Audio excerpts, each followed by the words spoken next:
In the latter days of the Old West, big cities and lonely towns were only connected by the hard work of those mighty men of the railroads.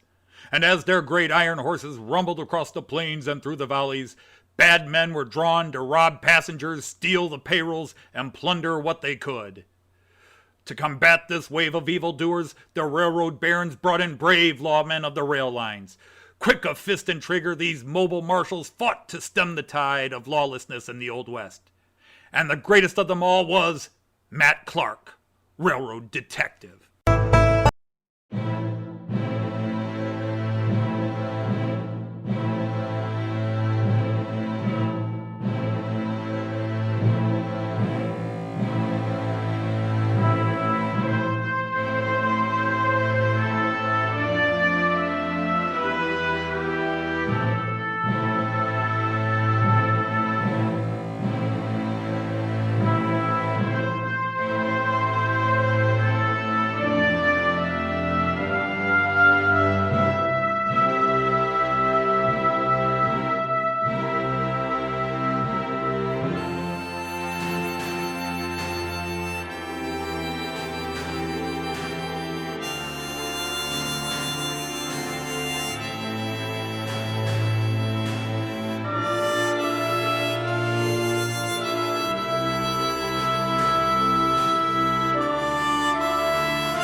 Sumbish, we got a problem. A big problem. Well, what is it, Sheriff? It's Bobby the Kid.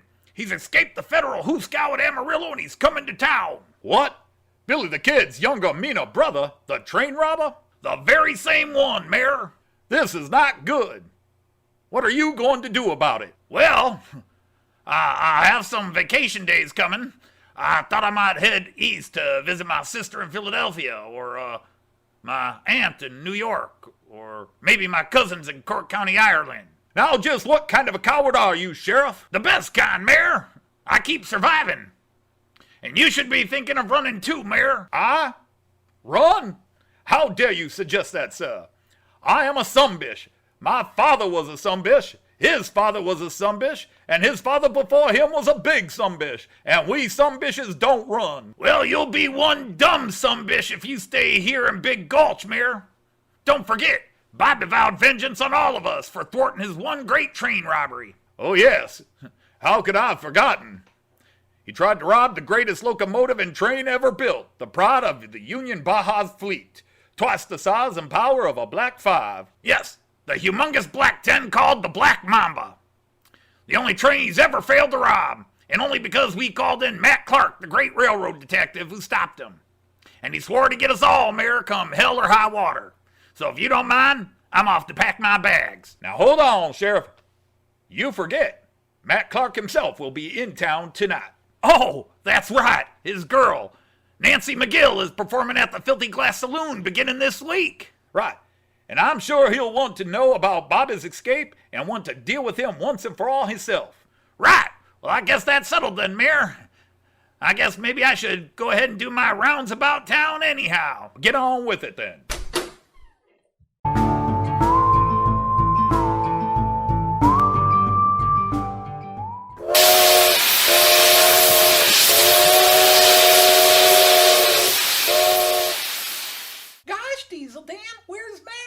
Supposed to be on this train, wasn't he? Yes, Smokey, but he's got to get the passengers off first.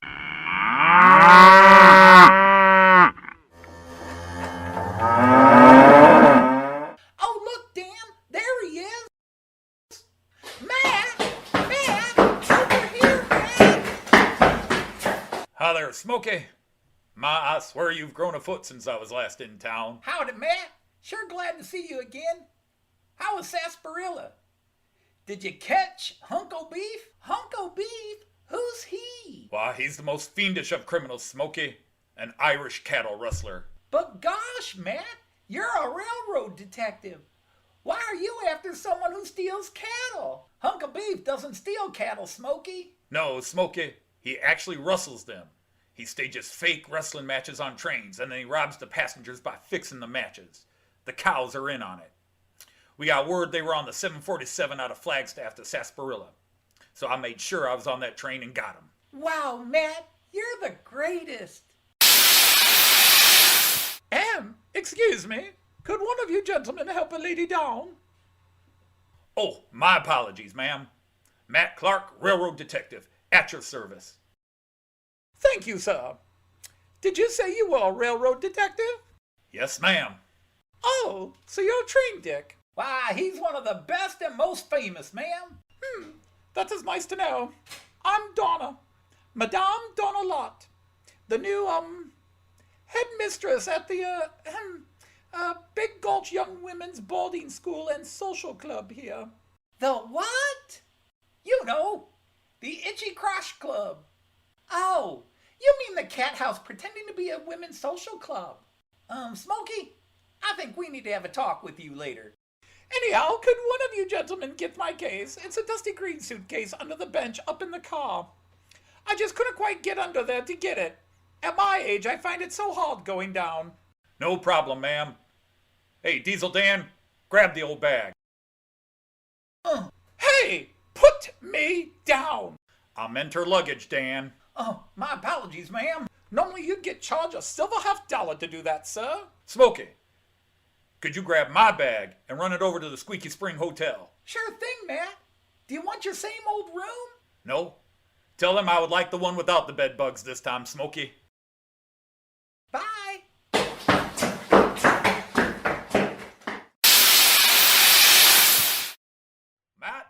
Matt Clark? Wait up there, Matt. Well, hello, Mayor. How are you doing, you old Sumbish? Well, I'm just fine, Matt. But I'm glad I found you here. We have a problem. Well, what's the matter? You sound serious. It's Bobby the Kid, Matt. He's escaped the Hooskow and he's on his way here to ride the Black Mamba and steal it and settle all scores with us. Oh, well, we've dealt with him once. We can deal with him again. Well, it sure eases my heart to hear you say that, Matt. Well, I'm sure you'll want to settle in, Matt. We can talk more about it later. We're having a welcome back party for you over at the Donner restaurant. Hope you will come and say hello to everyone. A Donner party? Yes, Matt. They want to put up their best for you. I don't know. I guess I should. But their food disagrees with me. Really? I just love their finger sandwiches. Well, I will say their ribs are kind of sparse, though. All right, I will stop in for a bit. I suppose the guest of honor should show up. That's mighty kind of you, Matt. They'll all be thrilled. They've been working a skeleton crew lately, but I'm sure they'll pull all the stops for you tonight. See you there.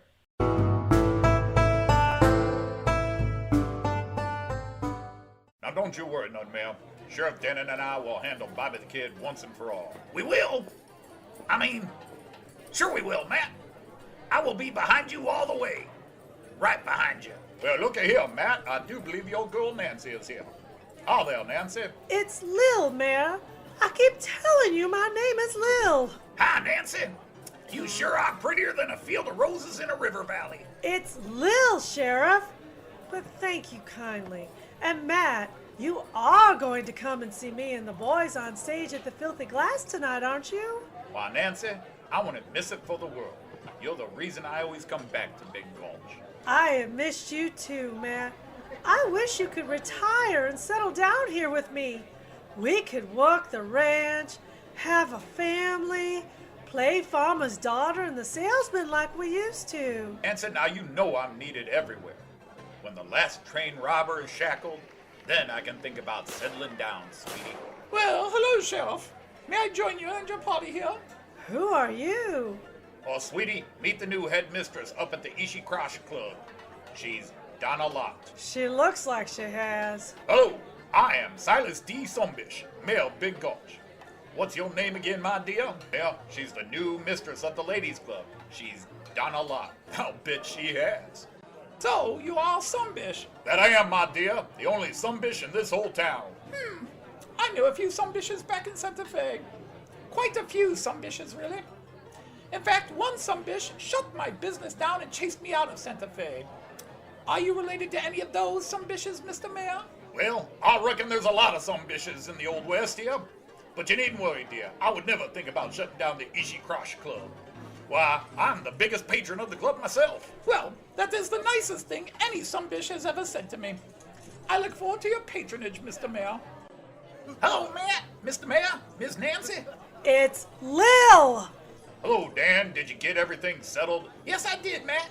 Your stuff is all at the Squeaky Spring Hotel. And I'm sorry, ma'am, I have forgotten your name. Donna Lott. You look like you have. Anyhow, I have all your stuff at the ladies' club. By the way, why is it called the Ishi Crosh? Well, it's a local Apache term, ma'am.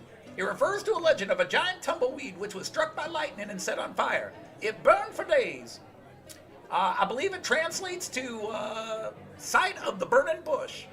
Oh, so rather a biblical place. Well, a lot of ladies call the god there, ma'am. Anyhow, Miss Nancy, Joey Bill, that new piano player at the Filthy Glass, he sent me to find you. He says he wants to go over this song you and the boys are doing tonight.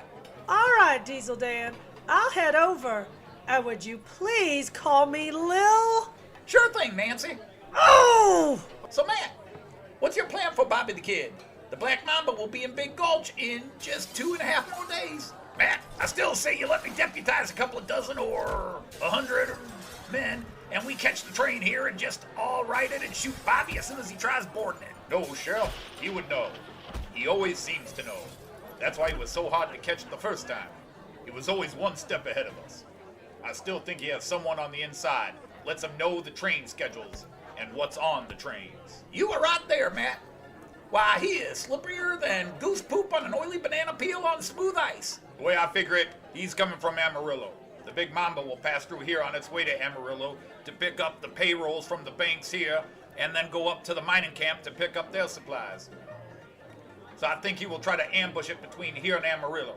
We just need to lay a trap for him and let him hang himself. And then we will hang him, of course, after a fair trial. Right. Anyhow, I'm off to the Filthy Glass Saloon for Nancy's show. See you all there. All right, see you in a bit, Matt. Goodbye, Matt. See you tomorrow, Matt. See you tomorrow, Matt.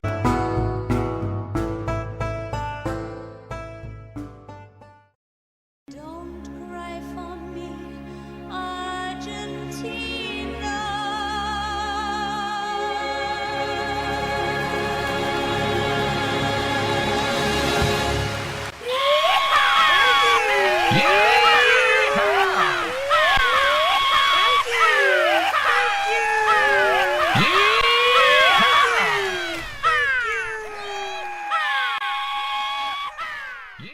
Well, wasn't that just wonderful, ladies and gents? Let's give it up for Nancy McGill. It's Lil, damn it! And her boys.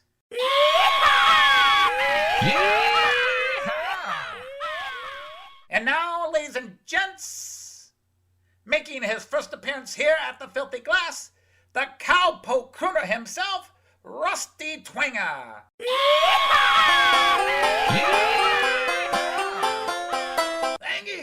Thank you all.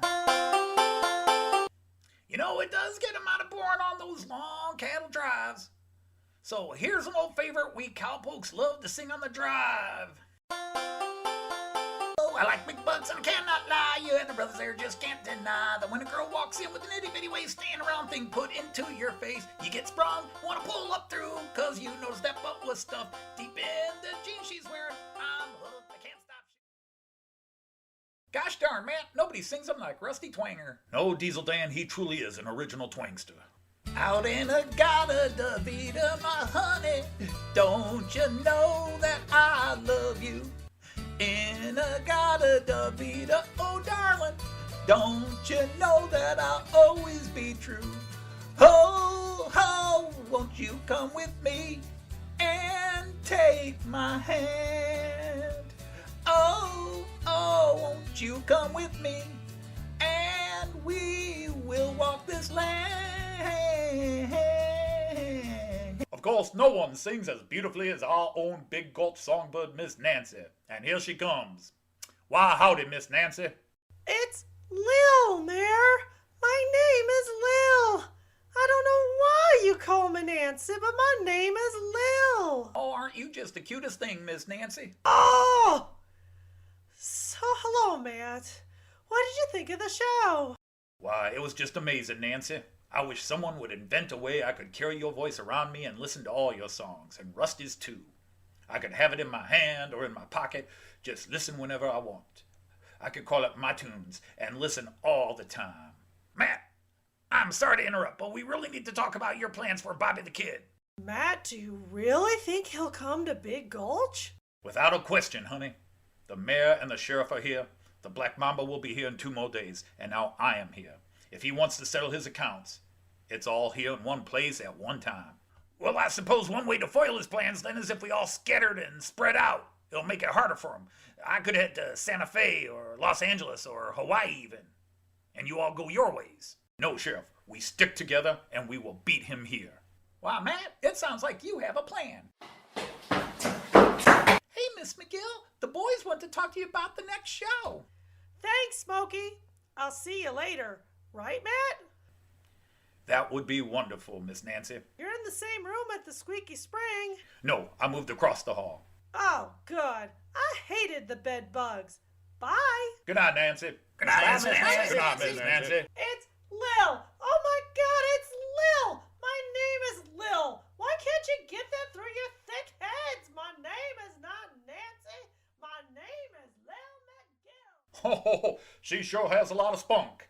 I see why you like her, Matt. I don't think there's anyone in the West who could have tamed a filly like that but you, Matt. Yeah, I know when I see her all upset and spinning in her skirt like that, I feel funny deep inside.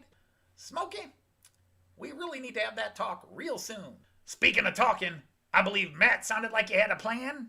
Well, as you all know, the last time we caught Bobby, he had already robbed every train from Missouri to Mexico. His mistake was here at Big Gulch. When you called me in, he thought I was up in Denver, and I made sure no one knew I was in town. Not even Nancy, Dan, or Smokey. I got the Black Mamba outside of town, then hid in the baggage car until we left Big Gulch. And when Bobby made his move, I was there to stop him. Yep, Matt. Only the mayor and the sheriff knew. It was brilliant. You caught Bobby with his pants down, you could say. I'll say. I heard you arrested him while he was in the latrine car, Matt. That's just a rotten rumor, Smokey. But Bobby said you did it at the trial. Said it was sneaky and underhanded. Now hush, Smokey. He was just bitter that I caught him. No, his men said so too. Hush, Smokey.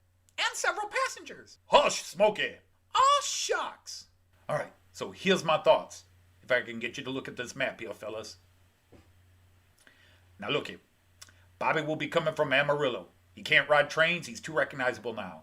And he knows the stations will be watched. He's going to gather a gang and come by horse. He has to avoid Paradise City, as that is the biggest town west of Amarillo. So he could come through out of the woods, or here, I'm sure you would, and the Finger Lake. Too much ground for us to cover that way. Also, we know he wants the Black Mamba, but he also wants the payrolls that'll be picked up here, and the ore and materials from the mining camp up by Lake Awwww, and those will go to the banks and the shops in Paradise. So I think he's going to try to grab that train, the only place where he has a good place to ambush, and that's here.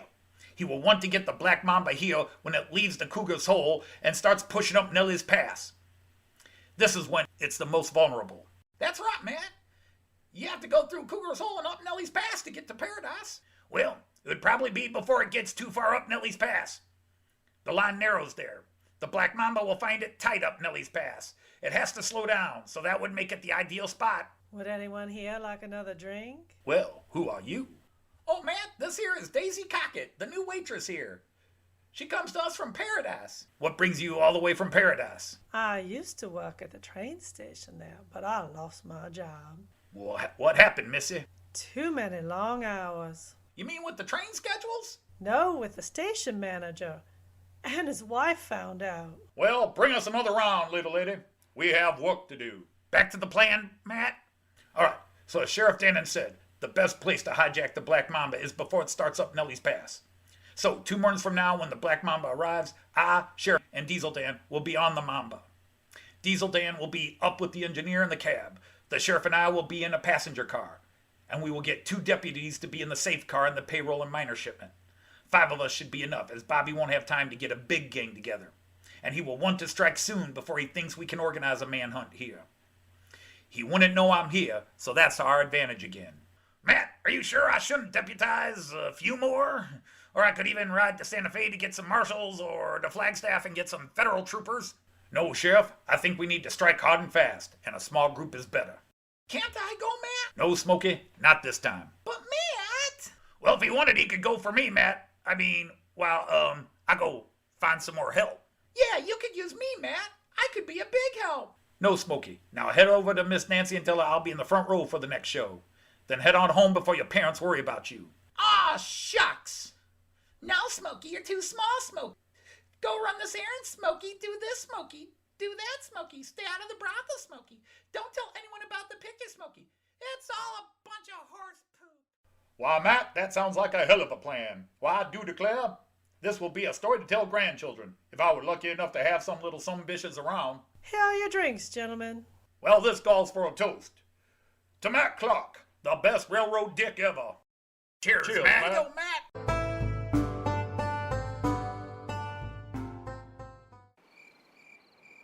Hey, who's there? It's me, Jimmy Corn. Is that you, Bill? Yeah? Wow, cracked corn itself. I thought you were still locked up in a padded cell. Now, you know I don't like being called cracked. You want me to fill you up full of holes? Take it easy, Jimmy. I take it you're here for Bobby the Kid. Yeah, word came to me that Bobby needed some guns and to meet him here at sundown. Same for me. I hear he's going to get the sheriff and the mayor of Big Gulch and hit the Black Mamba. Good. I don't care much about robbing trains, but putting a bullet between the eyes of that old Sumbish in Big Gulch for declaring me insane back when he was a judge sure feels like a good idea. Hey, you hear something? What? No, I don't. I hear voices. You're always hearing voices. That's why they called you cracked. I said don't call me cracked. I'll slice you up and feed you to the vultures, man, if you do it again. Now I tell you, man, I hear something out there. Stand and deliver your money or your life. What the hell? Whoever you are, man, if you think you're robbing from us, you're crazier than me. I'm sorry, gentlemen, it's a false habit. I'm looking for one Bobby the Kid. What in tarnation? Look at this getup. You look like you're from one of those shows up in Denver. I'm Don D, the highwayman. I heard that one Bobby the Kid is looking for a hired gun to help with a rather malevolently violent and larcenous act. And as I do enjoy such things myself, I thought I might enlist myself to the cause. You look more like a dolled-up lady of the evening than any outlaw I know. I've never heard of you. It's not surprising. I'm new to this country. I'm afraid the hangman's rope was a little too close for comfort back in old England. So I hopped the transport and found myself on my way to America. Yeah? Well, why was the hangman after you, cutie pie? I and my men were a rather notorious highwayman group and occasionally cutthroats. You ran a gang? Yes, there was Marco, Merrick, Terry Lee, Gary Tibbs, and yours truly. What happened to your band then? They were squashed like ants under the boot of British law. I alone escaped. I take it you're handy with weapons. We need guys who can take care of themselves. My good sir, I can kill you with a mirror, a bullet, or a knife. I also have a whip in my valise. And why you want to hang with Bobby the Kid and his new gang? Sir, I am hoping to ride and become a king of the wild frontier. King? You look more like a princess.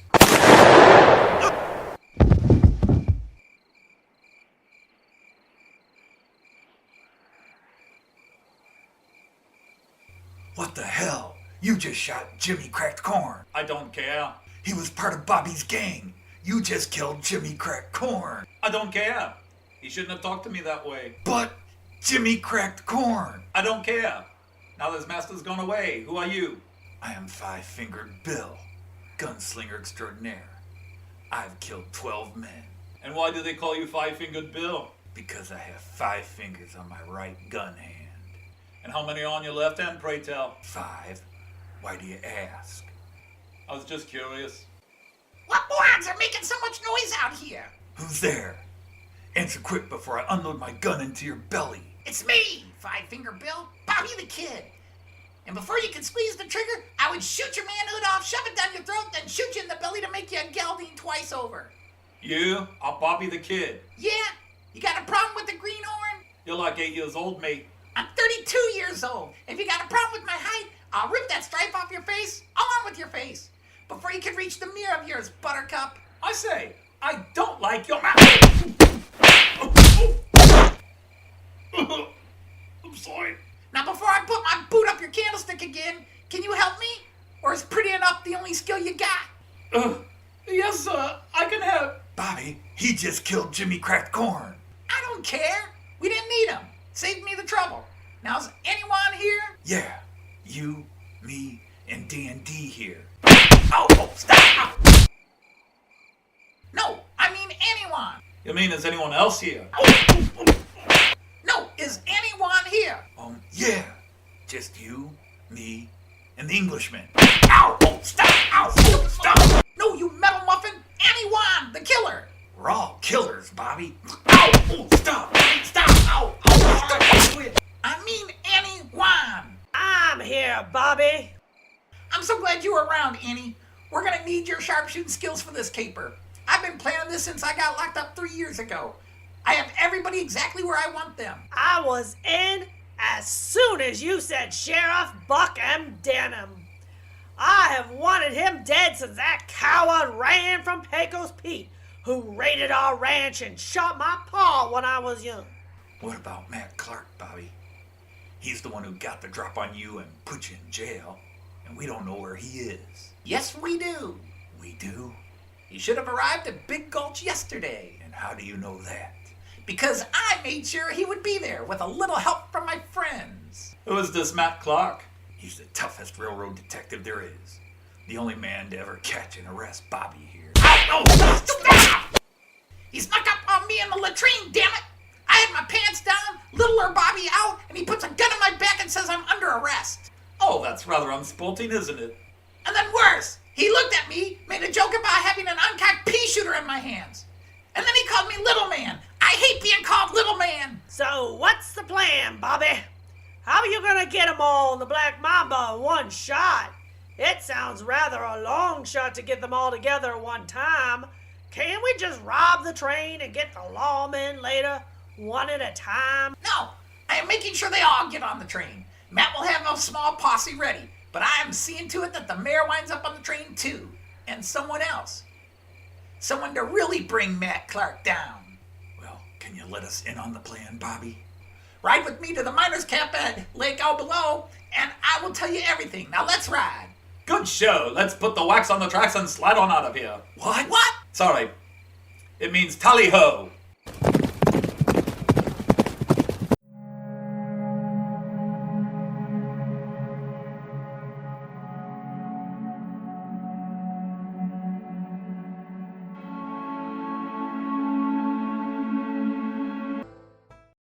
Okay, Bill, I sent D&D ahead to Big Gulch to set up that part of the plan. Now I need you to go to the miners' post to get 4 cases of dynamite. I have a guy on the inside. Go to the training post and ask for Sam Juan. Okay, boss. I can do it. So who should I ask for? Sam Juan! Yeah, but I need his name, don't I? Oh, stop! I told you! Ask the clerk for Sam Juan! Just anyone, boss? No, you idiot! I need you to talk to Sam Juan! Right, boss. But who? Oh, stop! Sam Juan! Annie Juan's brother! You want me just to ask for anyone's brother?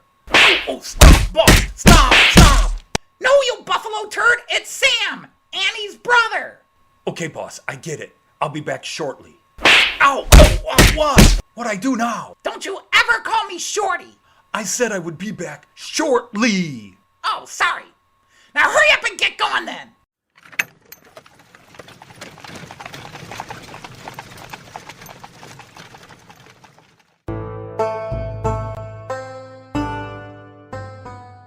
Can I help you, sir? Yeah, I'm looking for San Juan. Well, I'm someone.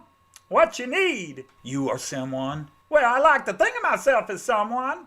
I'm not a nobody. So you are San Juan. Yes, I am someone. You can call me One-Armed Sal. So you're not San Juan? Why? Because I'm missing an arm, I'm not a someone? No, I'm looking for a gentleman named Sam. Sam Juan. Oh, you want Sam? Let me get him. Hey, Sam! Somebody's here to see you. Can I help you, sir? Yes, I'm here to pick up 4 cases of dynamite you have for a friend. And just who are you? I'm Bill. A mutual friend sent me to pick up some dynamite you're holding for him. Look, I don't have any friends. Now, who sent you? He'd prefer his name not be spoken. He said you know He ordered some dynamite from you, and I'm here to pick it up. Look, I got dynamite waiting for lots of people. Miners, ranchers, fishermen, criminals. So I need your name, or you don't get no bang, understood? Hey, Sal! I told you not to play catch with the nitroglycerin bottles like that. That's how you lost your left arm. Oh, man. Look, my boss doesn't want people to know he's out and about. You know what I mean? Now, he said you had some dynamite for him and asked me to pick it up. I don't care. I have miners blowing up 3 tunnels up the road. I have 6 large tree roots to be removed from a couple of ranches. There's a 4th of July party out in Talos. And the Papas and the Mamas gang has 2 banks to rob. I need a name. Well, he's a kid. You get me? Wait, you want me to get dynamite for a kid? This stuff is dangerous. What kind of an idiot are you? No, he's little. Kid. You know what I mean? A little kid? That's even worse. What kind of a maniac are you? Dynamite for a little kid. No, damn it. The dynamite is not for a kid. It's for the kid. Don't you understand? Look, I don't care which of your kids it's for. I ain't giving no dynamite to underage folks. Look, it's for your sister Annie and a friend. Hey, you want me to give dynamite to a kid while he's with my sister? Mister, whose order are you here for? Give me a name or get out. Damn it, Sal, that's not funny. Oh, God. Look, you had an order for 4 cases of level 5 TNT. You have 4 cases over there. You knew someone was coming for it. That's me. Look, I don't give no dynamite without a name and signature, you understand? Oh, fine. I'm here to get dynamite for Bobby the freaking kid. All right? It's the dynamite you were holding for Bobby the kid. Now give it to me. Hey, quiet, you idiot. Bobby doesn't want folks to know he's out, and you're shouting his name? Where did he get you from, a mental asylum? Can you just load the dynamite on the wagon and let me get out of here? Wow, Bobby must be hurting for men to hire a clown like you, shouting his name all over the place. Ooh.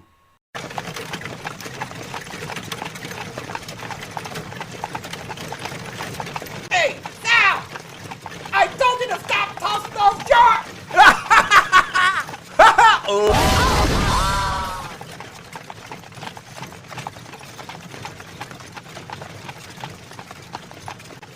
It's about time you got back here. What took you so long?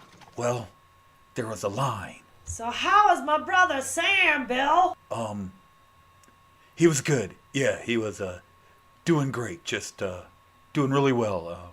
Really helpful. Very helpful he was. Good. As soon as this caper is done, I want to head up there and see him. It's been a couple of years. He was such a great brother. Looked after me after Pa was gunned down. Well, I hope you get your chance someday. What do you mean by that? Oh, nothing. Well, I mean, dynamite's explosives, dangerous job. Anything could happen. Wait. What? Hold on. Sam is always careful. All right, shut up, both of you. We need to get this dynamite up Nellie's pass tonight. So are you gonna blow the tracks to stop the Black Mamba? No, I'm going to blow up the Black Mamba. As soon as it starts going up Nellie's pass, the Black Mamba is going to explode. The whole train? Yes, sirree. And with it will go Sheriff Dan and Mayor Sumbish and Matt Clark. What about the robbery? We can't rob a blown up train, can we? Don't worry about that. That's the part of the plan you don't need to worry about yet. Now take the wagon and let's ride. Excuse me, miss, but is that watered down? No, sir. This whiskey is straight from the bottle. No tricks. No. Is the bartender over there named Walter Downe? Why, yes. Yes, he is. Thank you. Excuse me, good sir. My dear barkeep. What can I get you? Whiskey? Gin? Beer? No, thank you. I don't drink. Could you use a cigarette? I'm selling them for 10 a nickel. I rolled them myself. I learned how from a gentleman from Jamaica. No, thank you. I don't smoke. Don't drink? Don't smoke? What do you do? Are you some kind of goody two-shoes? Hardly.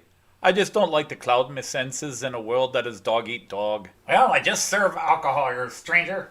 So maybe you should stop wasting my time and mosey on elsewhere. Well, I do not mean to waste your time. I was just kidding around. I like to kid a lot, if you catch my meaning, sir. Who are you? I'm a friend of a friend, but you don't know me. You can call me Don D. And, who is this friend we share? And why isn't he here? Well, he is a little short of cash, so he didn't think he should show himself here personally, if you understand that type. Your friend sounds interesting, stranger. Anyone I might know? Perhaps we should talk privately, Mr. Downe. No. Daisy here is also a friend of our friend. I believe you have a note for me? Indeed, it is right here, sir. I assume you have a way to read the code? Yeah, I do. I will be right back.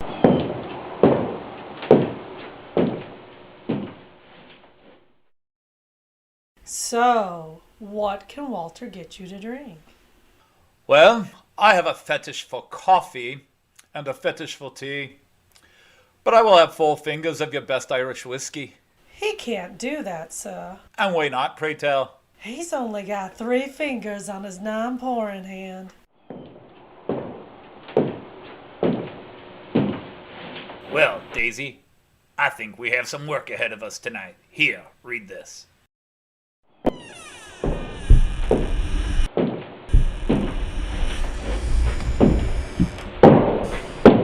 Hello, Walter. How about some glasses and a bottle of Kentucky's finest? Sure thing, Mayor. How are you today? Well, I'm doing just fine. How are you, Mr. Downe? Well, I could complain, but nobody would listen. Hello, Diesel Dan. Nice to have you here, too. How are you? Well, I'm real good. Looking forward to doing some train driving this week. Excuse me, mate. You say your name is Don? Yes, sir, Dan DeSalle, but everyone calls me Diesel Dan. My name is Don, too. Don D. I'm from England. Why do they call you Diesel Dan?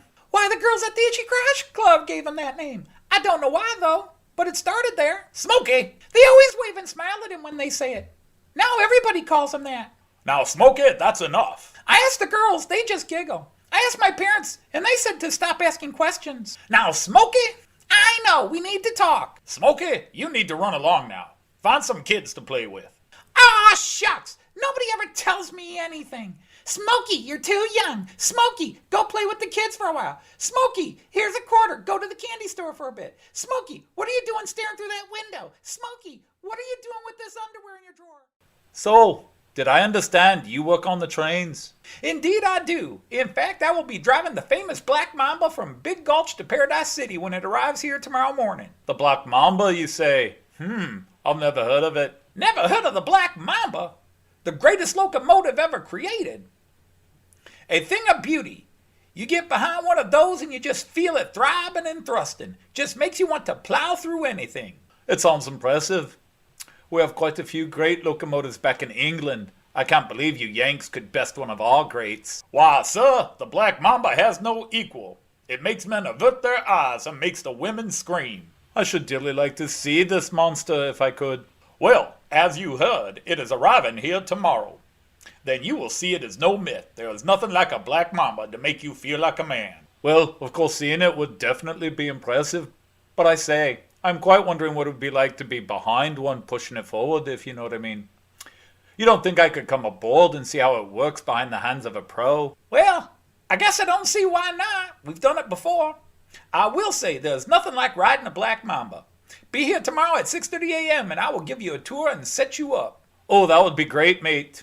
I really appreciate the kindness. I look forward to it. Well, you could join us all later for the show here tonight. Ms. Nancy McGill is performing again. It is a show not to be missed. Two right there, Mr. Mayor. Nancy is the greatest. I'll say again, I look forward to it. And tonight sounds awesome. And tomorrow will be a blast.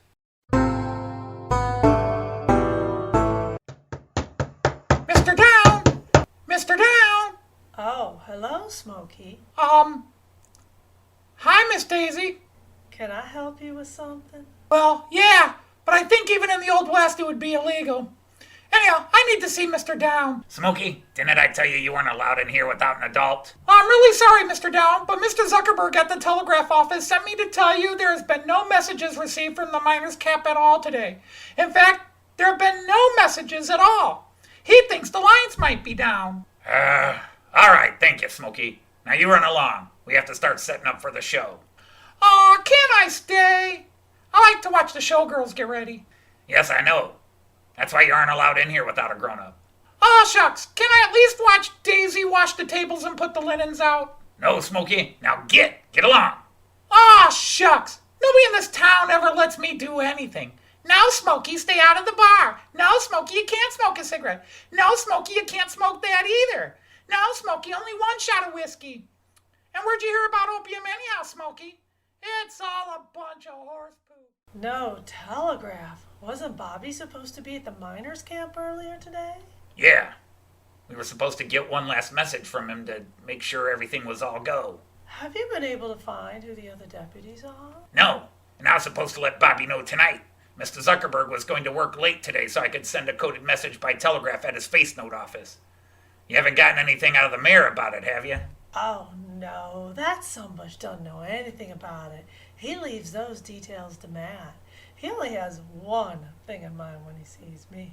So, you've hooked him completely, eh? Did you have any doubt? I'll have him on the train tomorrow, as promised. Well, at least that Sumbish is taken care of. I don't like being out of communication, but we will proceed with the plan. I'd rather not get on Bobby's bad side if we weren't ready. You better get to setting up the tables for the show tonight.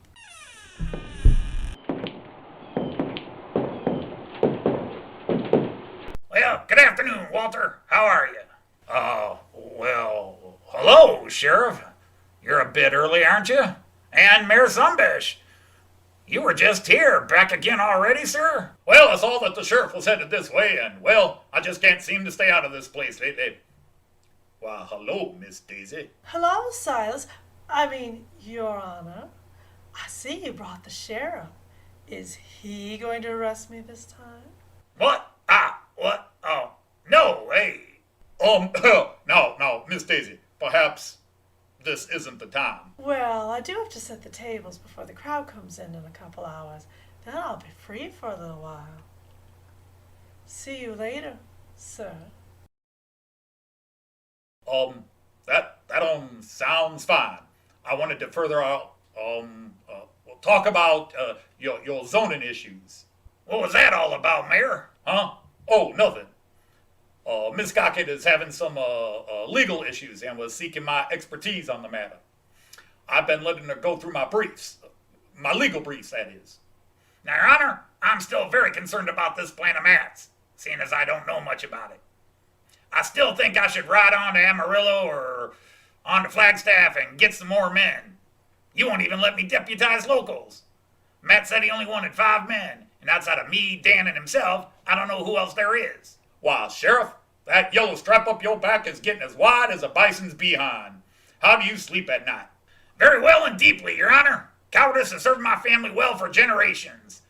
Why, my grandfather was the lone survivor of the Alamo. He disguised himself as a senorita and walked right out the day before the final assault. How he got past the Mexican pickets, he never would tell. My father was the lone survivor of Custer's regiment at the Little Bighorn. When the whole regiment rode south into the Gully, he rode north to Canada. And I myself have survived in this job the last 15 years by dutifully avoiding any armed gunfights. Shameful. I don't know why the citizens of this town keep electing you sheriff. Because no one else wants the job. Before me, there was 10 sheriffs in 5 years. And the only man more disgusted with me than you is the Undertaker, because he was making a tidy profit burying all those sheriffs and taking what he could. But the townsfolk got tired of paying all the widow benefits and pensions. And I still can't get over how you let Pecos Pete go after he murdered old Mr. Juan with those 2 children watching. It must be close to 7 years now. Pecos Pete was drunk here in the bar that night, and everybody demanding you arrest him, and you let him go. Now, Your Honor, you can't blame me for that. Everybody was screaming he murdered a local, but every time I asked, whom did he kill, the folks all shouted, no one. And I said, well, if he killed no one, I can't arrest him. They weren't saying no one. They were saying no Juan, because his name was Noel. No Juan.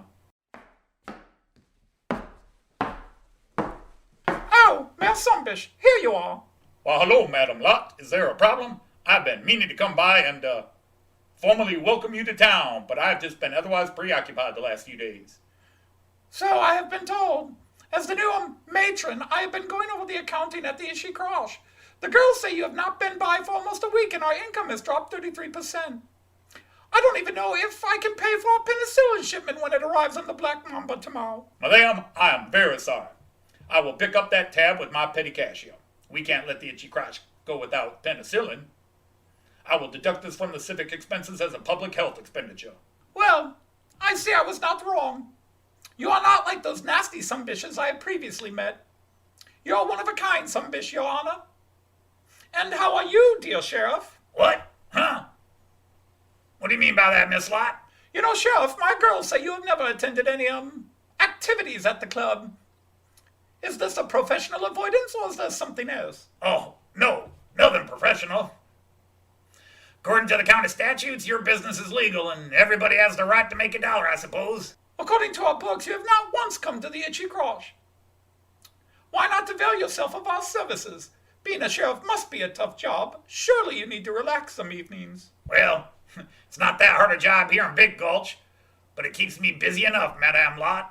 Oh, please, Sheriff, let's not be so formal. I'm just Donna Lott. Well, that's what everyone is saying. I just, Well, is there a Mrs. Downe by chance, then? well, no, never been so lucky. Oh, I see. You know, we do offer alternatives to the girls if that is how you ride in your saddle. What? No, it's not that. I just, you see, I never... Oh, I see. So, I take it your holster revolver isn't the only six-shooter you've never fired. I beg your pardon? Sheriff Downe, I am an old pro. I know when someone has never dipped their toe in the lake, so to speak. Oh, it's nothing to be ashamed of. Why, at the club we even have classes for beginners. It's never too late. You should come by. Mayor, I need to get back out on my rounds. Ms. Lott, good afternoon to you, ma'am. All right, Sheriff. I'll see you later tonight at the show. Oh, that poor man is in desperate need of a good... Well, I should get back to the club. Can we expect you tonight sometime, Your Honor? No, I'm afraid affairs of state will be tying me up this evening. Pity. I have girls at the club who could do that for you, you know. Some other time, Madame Lott. I must be off. Good evening, ma'am. Now, Smokey, get out of that backstage window, boy. Ah, shucks. So now you understand me. You will shoot the box of dynamite with your keen sight just as the Black Mamba passes it. That will blow up the loco in the coal car, which in turn will set off the dynamite in the passenger cars. Bill and I will be safely pulling out of Nellie's pass with the baggage car. You'll meet up with us there after you blow the train. I just wish I could look that sheriff in the eyes and put a bullet between them. Now I know that, Annie. No one's a better shot than you. Oh, Bobby, why'd you have to go bring up my ball? No, I mean you're the best shot there in the West. Now would you please stop your crying? And speaking of crying, have you stopped yours yet, you cow patty? But I didn't want to shave my beard off, Bobby. I like my beard. I told you, you bison biscuit. You needed to be disguised. There's a few wanted posters of you too, you know. We can't take the risk of you being recognized on the train. Now get over it. Is that the miner's camp up there ahead? Oh yeah, Bobby. The telegraph office is right up ahead there. I still want to head up the road to see my brother. It's just up the road from here. Well, I'm not sure we'll have time, Eddie. I mean, you'll need to get back up Nellie's Pass by the morning, won't you? Bill's right, Annie. It'll have to wait.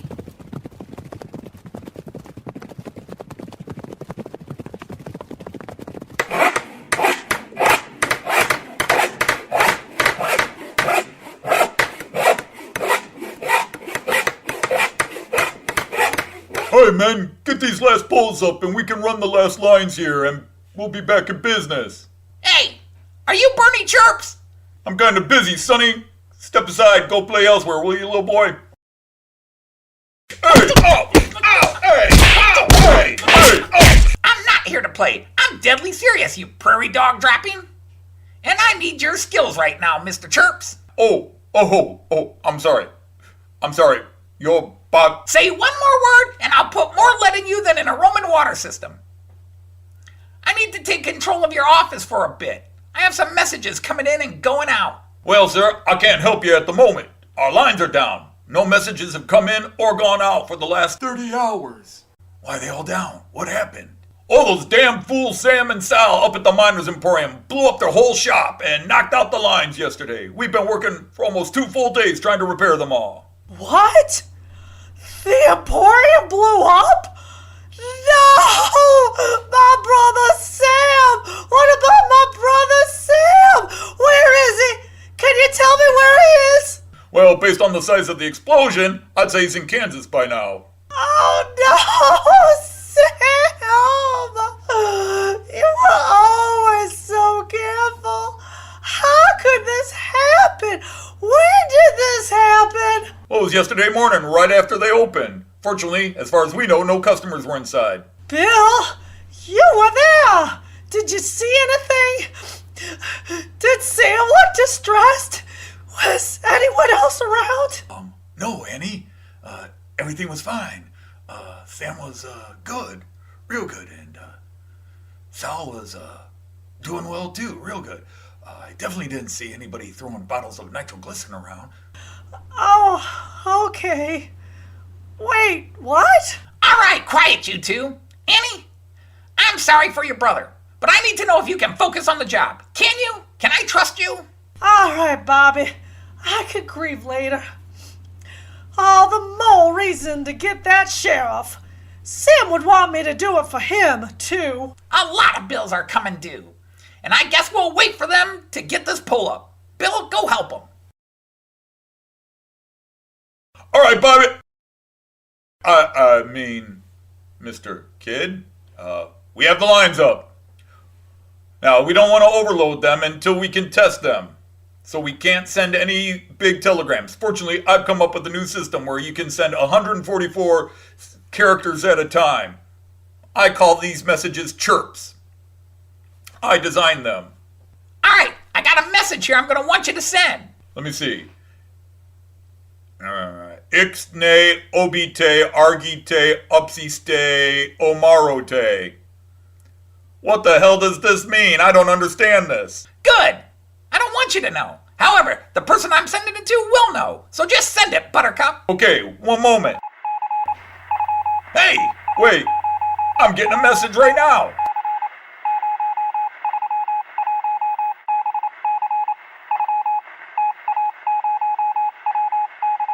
That's really odd.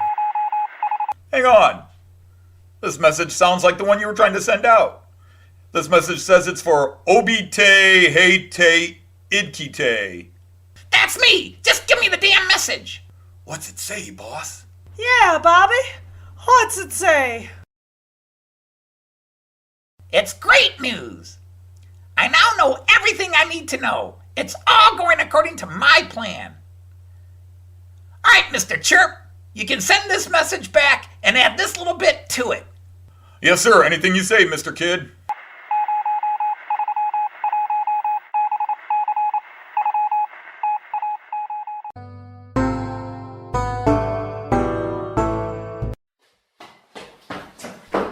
Miss McGill! Miss McGill! Smokey, you know you've been banned from back here. Now get moving, honey. I have a message for you, Miss McGill. They have fixed the telegraph lines. I guess a big explosion at the miners' camp up at Lake Awwww knocked the lines out there. This message is for you, and it says urgent. Why, thank you, Smokey. That's very kind. Now you run along. Besides, you missed the dancing girls anyhow. Oh, no, I didn't. Goodbye, Miss Lil. It's Lil. Wait a minute. Smokey, did you just call me Lil? Yeah, it's your name, isn't it? You're the only one to call me my name. That's because everybody else in this horse poop town is a moron. Goodbye. Busted again, eh, Smokey? Sorry, man, I can't stop. I have to run some errands. Well, hello, Matt. It's nice to see you, but I really don't have time. We're on in a few minutes. Well, it's always a pleasure to see you, darling. But actually, I need to talk to Bruce and Tad. You need to talk to the boys? Why, whatever for, Matt? Well, it's kind of a personal matter, Miss Nancy. It's Lil, Matt. Darling, I just need to talk to them before the show here. I know tonight's your last show, and you have a few days off afterwards. But I won't see you tonight after the shows, and tomorrow is a big day with the Black Mamba and dealing with Bobby once and for all. I just want to make sure you're safe here while I'm gone. Oh, Matt, I am worried about tomorrow. I don't know what I'm going to do. Don't you worry your pretty little head now, Nancy. Everything will be all right. Now, are the boys back here? I really need to talk to them. Yes, they are back in the dressing room.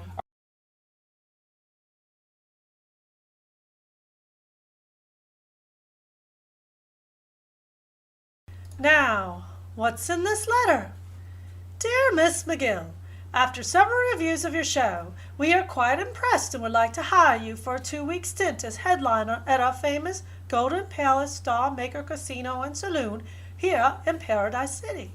If you are interested, we would need you to come in person to Paradise City on May 17th by 2 p.m. to finalize the contract. Sincerely, Max Perf, Casting Couch Productions.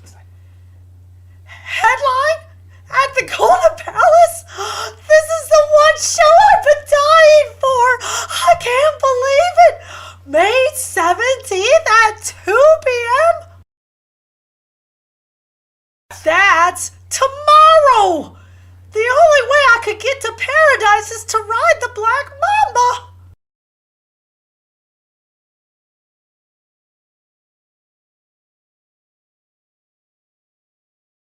Wow, what's that you got there, Nancy? Some good news? The best, Matt. Look. Casino and production, casting couch. The 17th? Why, that's tomorrow.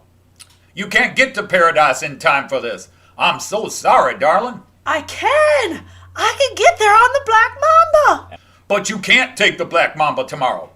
You know what's going on. We're fully expecting to have to deal with Bobby the Kid tomorrow. I can't risk you being on that train. But Matt, this is my one big break. I have to get to that job. Now, Nancy, you just can't. It's too dangerous. Are you keeping all passengers from Santa Fe and Big Gulch off that train? Well, no, I don't have that kind of authority on the rail lines. I have tried, though. Then I can be on that train. Besides, you don't know Bobby's gonna make his move for sure. Now, Nancy, I have to put my foot down, sweetie. If I even see you on that train tomorrow, I will pick you up, throw you over my shoulder, and put you right back off of it. But Matt! I'm sorry, Nancy, but no. But Matt! Do not dare to be on that train tomorrow. You hear me? I hear you, Matt, but now I have to go on stage.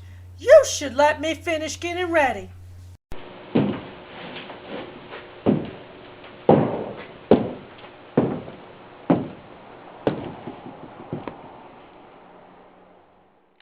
Oh, I will be on that train, Matt. Nothing'll stop me from riding that Black Mamba to Paradise. Not even Matt will get me off the Black Mamba.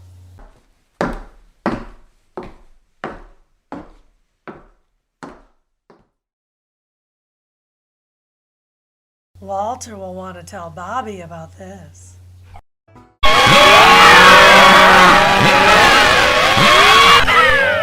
Well, ladies and gentlemen, it's been an amazing weekend here at the Filthy Glass Saloon. So allow me to bring back to the stage one last time our very own cowboy crooner, Rusty Twanger.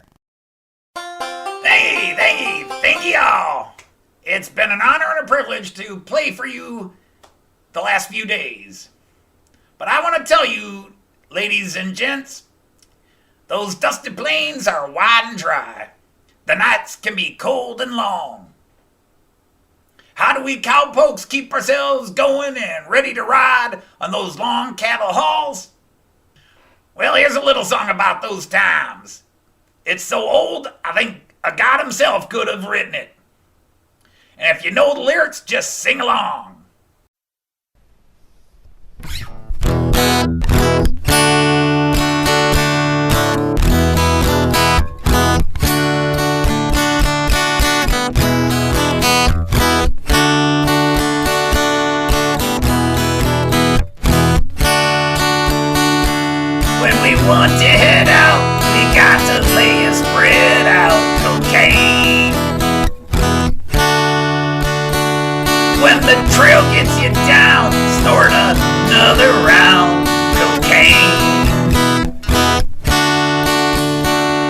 along, get along, get along. Cocaine.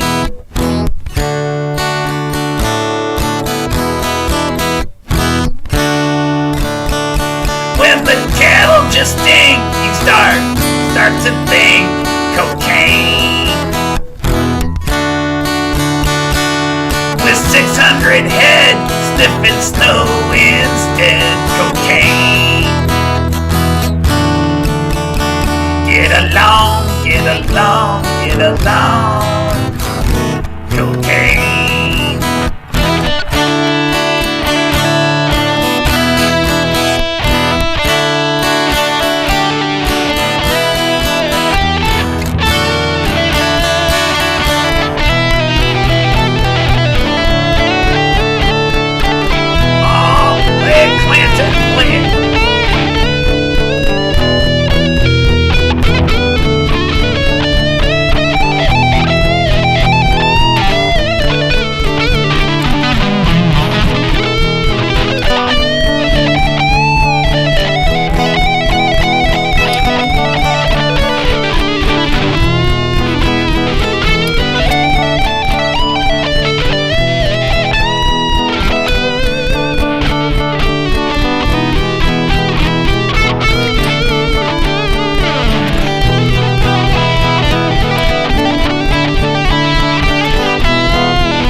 Attack, this'll hold them back, cocaine.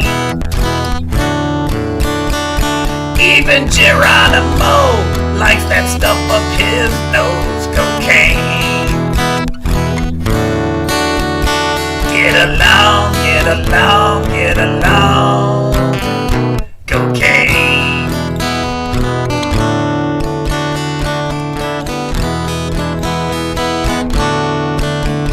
Get along, get along, get along, cocaine.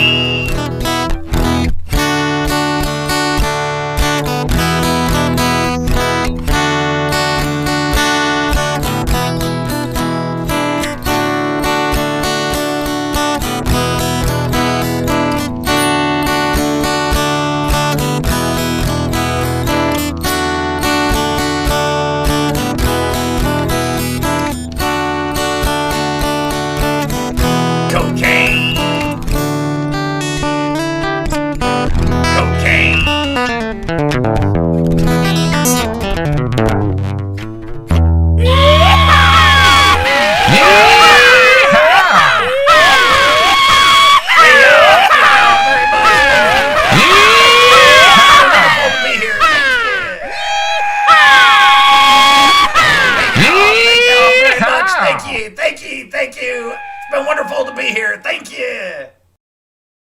No one brings the sad, lonely life of the trail to life like old Rusty. Oh, bravo! I must say, that is a song only one of the gods could have done. Well, Mr. D, Rusty is an American original. He brings that cowpoke life into your heart. He sings it like it is. This cowpoke life sounds desperate, but not serious. Why, it's just a shame we don't have singers to talk of the hard life of a steam train engineer. That also could be worth a song. Speaking of a shame, where is the mayor? It's not like him. He never misses a show. Has anyone seen him? I hope he's okay. Oh, I'm sure he's okay. Maybe he got tied up with some mayoral work. And the sheriff is not here either, Matt. You don't suppose he actually scampered off for real this time, do you? No, Diesel Dan. That's the best part of him. He's even too scared to chicken out. But you're right. I'm sure he wouldn't have wanted to miss this show either. It's very peculiar. We should send Smokey to look for him. Smokey? At this hour? Shouldn't he be home in bed, Matt? Probably. But I'll bet you'll find him backstage near the women's changing room. Oh, you're probably right, Matt. I'll go put him on the hunt, as you say. But we really need to talk to that boy, Matt. I'm starting to worry about him. There's something not quite right there. Oh, he's just a little different, but he has a good heart. This saloon sure knows how to put on a show. I must say, fit for a prince. All right, fabulous, fabulous. There's nothing like a Rusty twanger, but stick around as Rusty will now be part of the finale. So coming out one last time, the beautiful, the delightful, the incomparable Nancy McGill and her boy. It's Lil, Joey.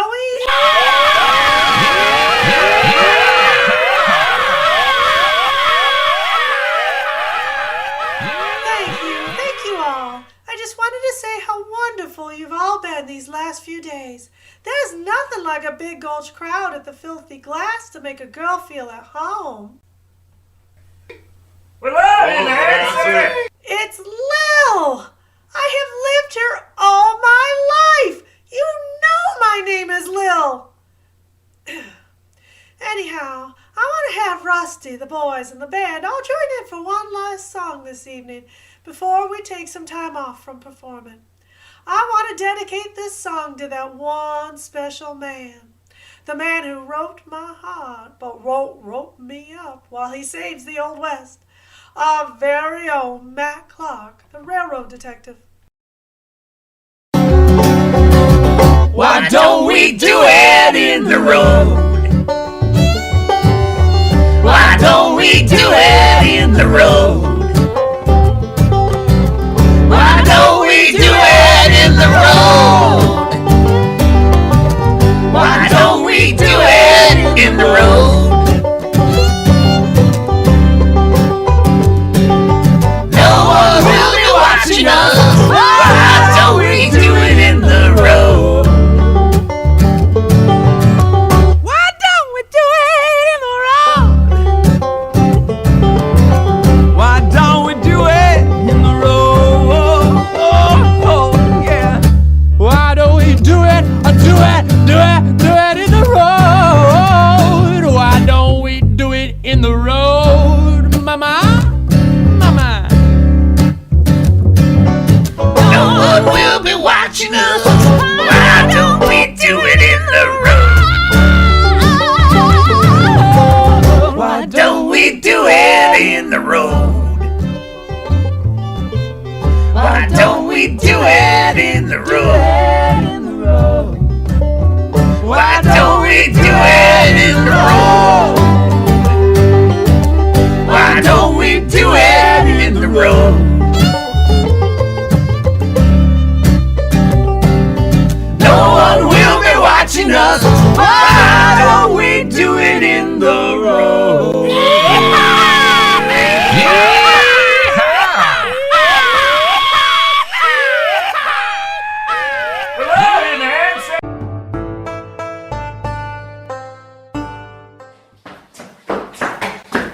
Hey there, Smokey lad. Where be you going?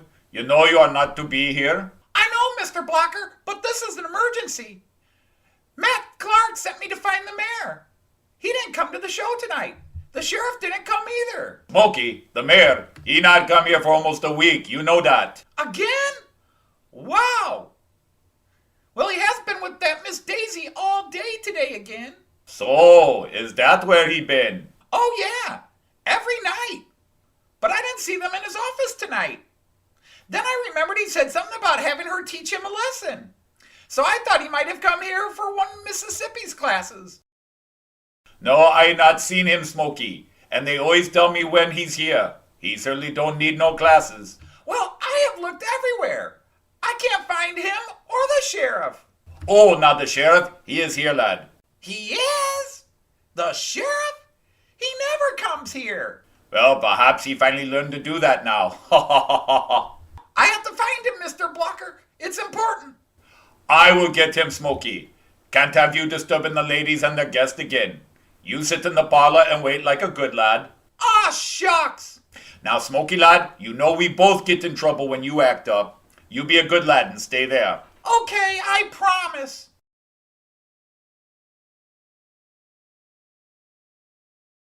Hi, Smokey. Hi, Vida. Hello, Smokey. Hi, Miss Pinghole. Hello, Smokey. Hello, Rosie.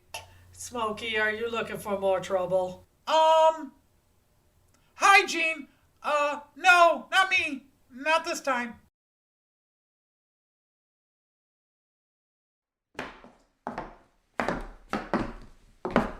Smokey? What on earth are you doing here?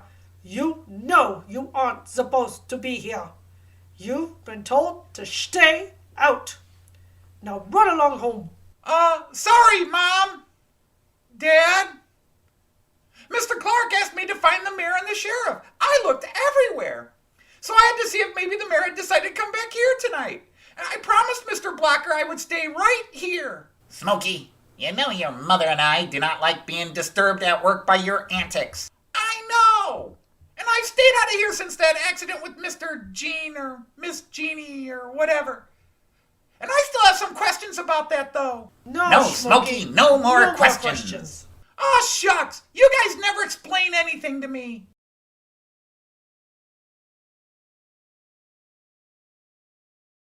As I said, Sheriff, there's no need to feel embarrassed. It happens to everyone, and it takes some longer than others to find themselves, shall we say.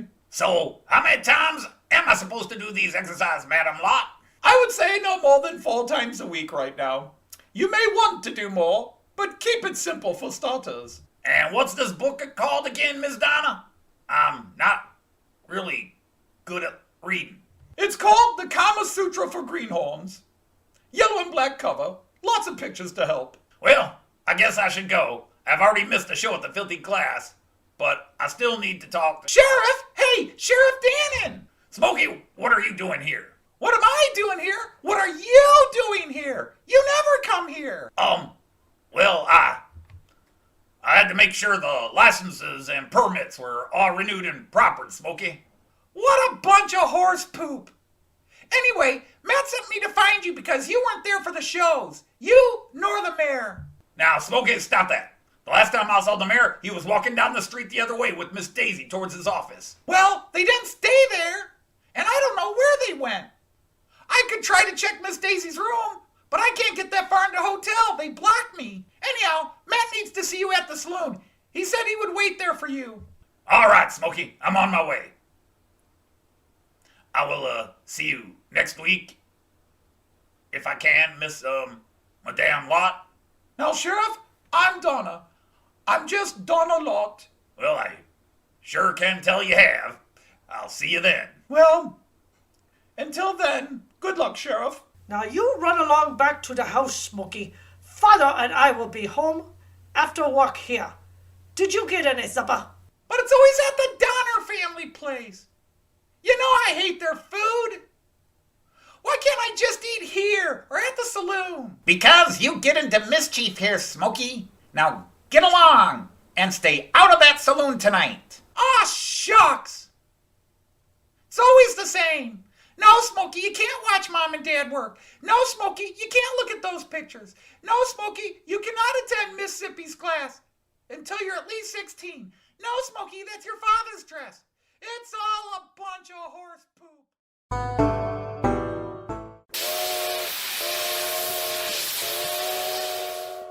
Now you understand, Dan, it's going to get hairy. And I don't mean like Sheriff Dannon's back. Trust me, that's something you never want to see. You need to watch your back. I understand, Matt. But it's going to be hard because I do have to watch my work up here. You know, you're asking a lot. I know, Diesel Dan, but I have to keep them separated until I know exactly what they are up to. Now, I trust you, Matt, and I will do my best. Well, here's my guest. I should show him around, you know. Hello, sir. And hello, Mr. Clark. Well, hello, Mr. D. Looking forward to riding the Black Mamba, I see? Yeah. I want to thank you again for showing me around this train and for letting me ride up front here. No problem. The Black Mamba is something you never believe it until you see it. Yes, you do hear rumors, but until you actually see one, you would think it was all an exaggeration. And it's an honor to be allowed to drive it. Some look down and even mock us train drivers, but I love it. Well, mate, ridicule is nothing to be scared of. Okay, I need to get on the train myself. Take care, and watch yourself, Dan. I will, Matt. You be careful, too. What was that all about, Don? Oh, nothing. Well, we need to get on board so I can take over for Ivor. And who is this Ivor? Oh, he's an engine driver, too. He drove the Mamba from Amarillo. Hello, Diesel Dan, how are you? Hello, Ivor. I'm good. How are you? Well, after pushing the mamba all night, I need a cigarette and some sleep. She wears you out, does she? Yes, it absolutely drains me. Well, I should be going down. Is Willie still up in the box? Yippers. Now see you later, Dan. All right. You better take care. We better get on up. It's going to be a busy day. Indeed it is. And all I wanted was a place in the country. What's that? Nothing, mate. It was nothing. Matt, there you are. Hello, Sheriff. Can I help you? Yes, Matt. Did you say you want me in the cabin seats in front of the latrine car? That's right, Sheriff. Just keep an eye on the comings and goings of the passengers. Just keep an eye out for the suspicious looking. Billy is not going to be too obvious. So, you don't want me with anyone in the secure car where the safe and the miner's bags will be?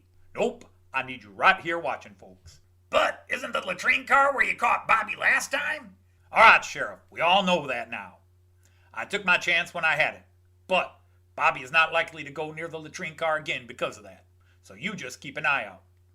Besides, you know these missions seem to cause you the need to go to the latrine car a lot more than usual. So let me get this straight. I'm not in the secure car, and you just want me here near the latrine car. That's right. Oh, bless you, Matt. I will do my best, Matt. Just make sure you have plenty of matches on you, Sheriff. Indeed, Matt. Speaking of which, you'll need to excuse me.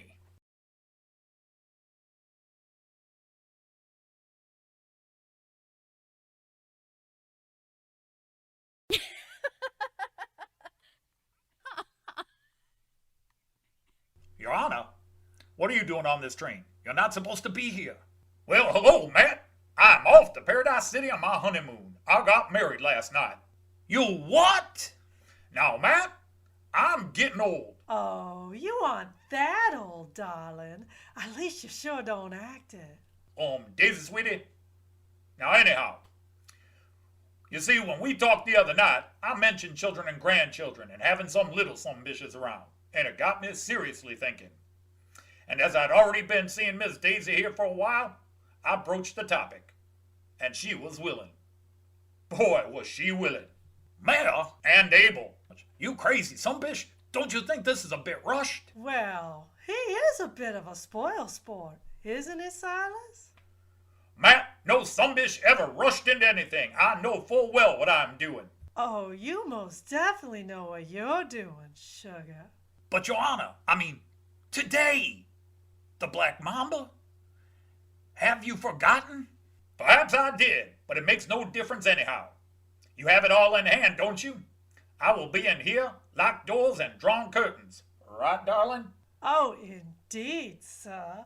I have been looking forward to ride on the Black Mamba with you. Honey, we're man and wife. You do not have to call me sir. Oh, I thought you still wanted to play, sweetie. But, Your Honor, this is not... Now, Matt, I am the mayor, and she is the lady mayor. And we have some mayoral duties to attend to, if you don't mind. Honor, this is not... Now, Matt, I hate to be rude, but affairs in my office. So that's what she was up to. I'm just going to have to figure this all out now. Why, Miss Miguel, how nice to see you this morning. I am sorry I missed your show last night. I hear it was wonderful. Hello, Madame Lott. Please, Lil, call me Donna. It's just Donna Lott. Wait, did you call me Lil? It is your name, isn't it? Yes, but only you and Smokey have ever called me it. Well, from my rather limited view, this is not the brightest group of townspeople I have ever encountered. That's what Smokey says. Speaking of which, I expected to see him here.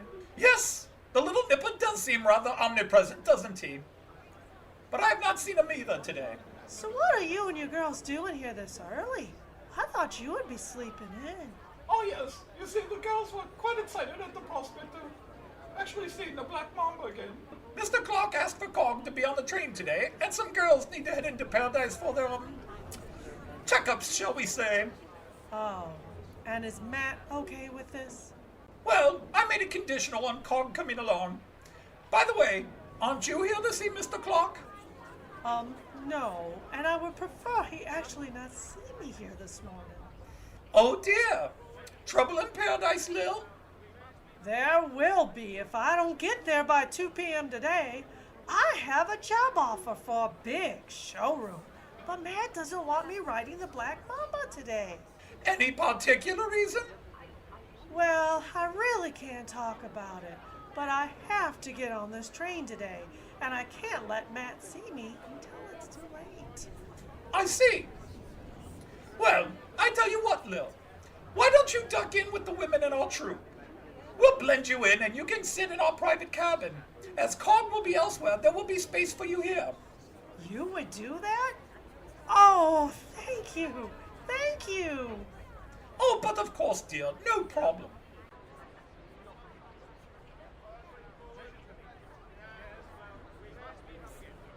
Well, I got word off to Bobby.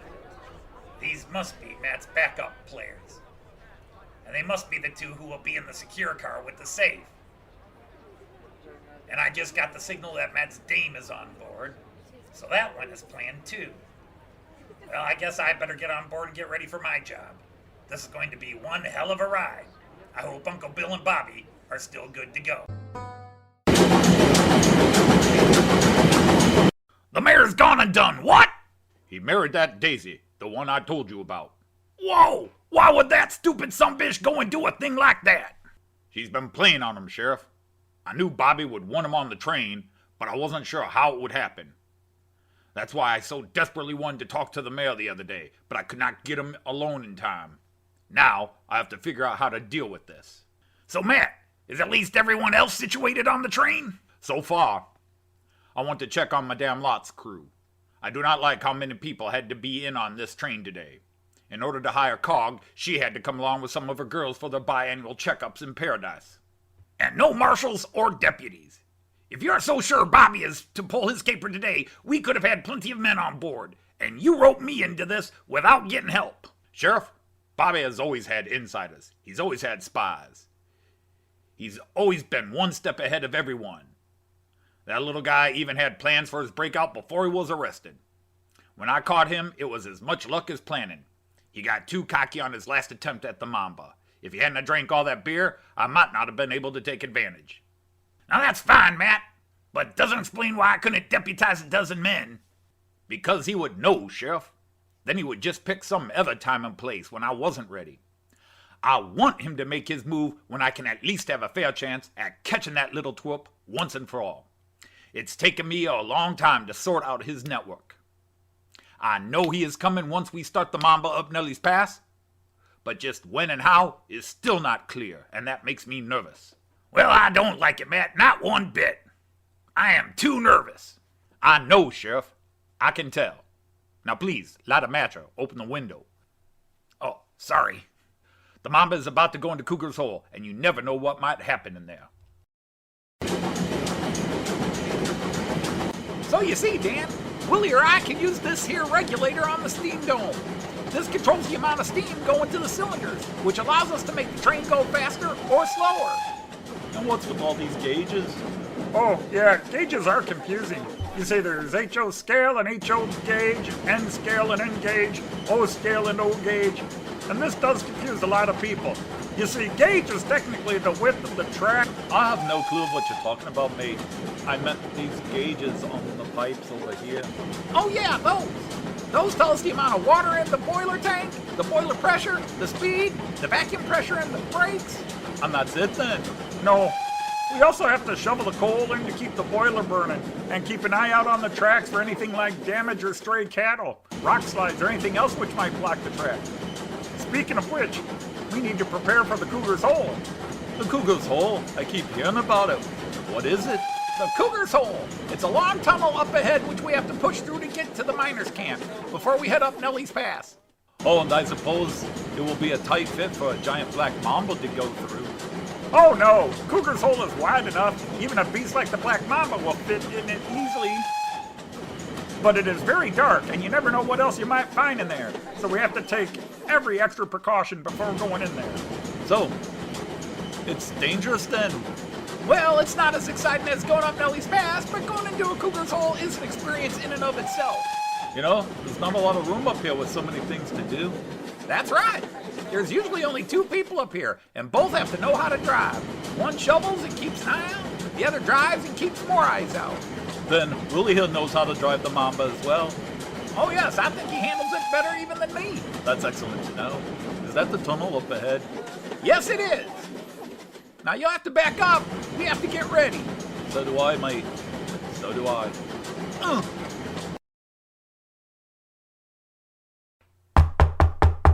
Yes, who is it? It's me, Matt Clark, Madame Lott. Oh, hello.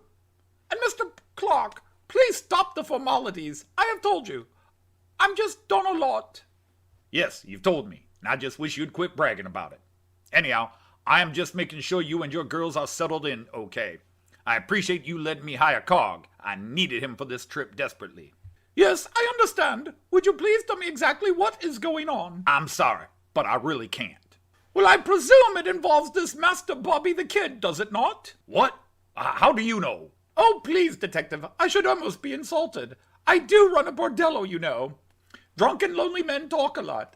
Besides, I overheard you, the mayor, and the sheriff at Big Gulch Station the day I arrived in your, quaint little town. So you're also a spy, I see. Oh, heavens, no. However, freely offered information can be useful at times to protect our, business and the girls. For example, I can tell you now that this Daisy Cockett is not to be trusted. This I know. And she has gotten the mayor to marry her. Oh dear, this is even worse than I thought. I do wish I had come to town sooner. I have been so busy settling in and dealing with this itchy crosh that I have not had time to truly sit and talk with you. I might have been a bigger help. And how could you have helped, madame? Donna, please. As I have said, in my business, we have to understand quite a bit about security, protection, and defense. You are up against a criminal you were lucky to have caught the first time. Oh, with his pants down, so to speak. All right, it wasn't the grand shootout or fist fight you usually hear about in these stories, but I did what I had to do when I had an opportunity. Oh, don't get me wrong, Mr. Clark. I applaud your style. In my line of work, the only way to catch a villain is with his pants down. Madame, Donna, I still don't see how you could. Mr. Clark, as I was saying, my girls are trained professionals. Even though I am new here, I brought a couple of my favorites with me. All our girls are trained in several forms of Eastern combat styles. Japanese karate, Chinese kung fu, even the Howard Fine techniques. The Howard Fine technique? Yes, that's a combat form I learned back on the East Coast. Odd and somewhat sloppy, but good when dealing with stooges. Had we known of your need, you would have found us all even more useful than ordinary men. Well, I see I may regret not having a chance to have talked to you sooner. Anyhow, I still need to check on your ladies, so you can tell me who all is with you here today. I'm just trying to account for everyone. Certainly, and I understand. As you can see, we have Mississippi and Miss Gay Pinghole, longtime ladies with itchy crosh. These here are 2 of my favorites who accompanied me from Santa Fe, Mayhertia and Cherry on Top. And this is a recent applicant, Virginia Snow. Greetings, Miss Snow. You look kind of familiar, darling. Well, in your line of work, I am sure you've had so many women. Faces have to be familiar, don't you know? That's true, Donna. Miss Snow is quite pretty, too. Almost as pretty as my darling, beloved Nancy McGill. It's Lil! Damn it, Lil! My name is Lil! Why do you call me Nancy? How can you say you love me when you can't even get my name right? Nancy, is that really you? What are you doing here? You mean to tell me you also work as a whore? Mr. Clark, we do not use that word. We prefer the term hospitality operative. No, Matt, I was in disguise so I could get to Paradise City for that appointment without you finding me out. I told you I didn't want you on this train today. And I told you I wanted to get that gig. This is a once-in-a-lifetime opportunity for me. I thought you wanted to retire and settle down on a ranch. Well, I did, but I'm not going to sit around alone in a house waiting for you. If you aren't going to settle down, why should I? I guess I understand that, Lil. But not today of all days. You know what is going on. I can't risk you getting hurt. I need to be focused on Bobby and his gang, and I can't focus if I am worried about you, darling. I love you, Lil. Wait a minute. Did you just call me Lil? Twice? Yes, I did. It's your name. Then why do you always call me Nancy? Because you always get riled up, and I love how cute you get when you get riled up. Makes all those games we play that much more fun. Why, Mr. Clark, you are a rather cheeky man, aren't you? Maybe so, Donna. But Lil, you are getting off at the miners' camp, and don't you argue. I am not, and you will not make me. If I have to tie you up and throw you over my shoulder. This is not time for games, Matt. Mr. Clark, if I may, Lil will be just as safe with us here as she would be anywhere else. The miners' camp is certainly not a place for her to be left alone anyhow. You have my word, she will be safe with us right here. Please, Matt, you've got to let me get to paradise. We will all keep her here safe, Detective. Leave her to my group. Oh, well, it is against my better judgment, but... All right. Damn it, woman. This is another surprise I did not need today. Oh, Silas, you are a naughty sumbitch. Now, sweetie, that may be true, but don't forget you are now a Sumbish too. And hopefully the mother-to-be of a whole lot of little Sumbishes in the future. Well, what will be, Silas, honey. Are we coming up to Cougar's Hole soon? Why, yes, we are, darling. Well then, I'm gonna duck into the wardrobe and slip into something a little more comfortable. Ooh, something special, my dear? Oh yes, I have quite a little surprise for you. But I don't want you to see me till we come out of Cougar's Hole, sugar. Oh, my. We have a gorgeous woman with a lecherous old man in a private train car about to go into a tunnel. I so hope I am in a movie directed by Federico Fellini.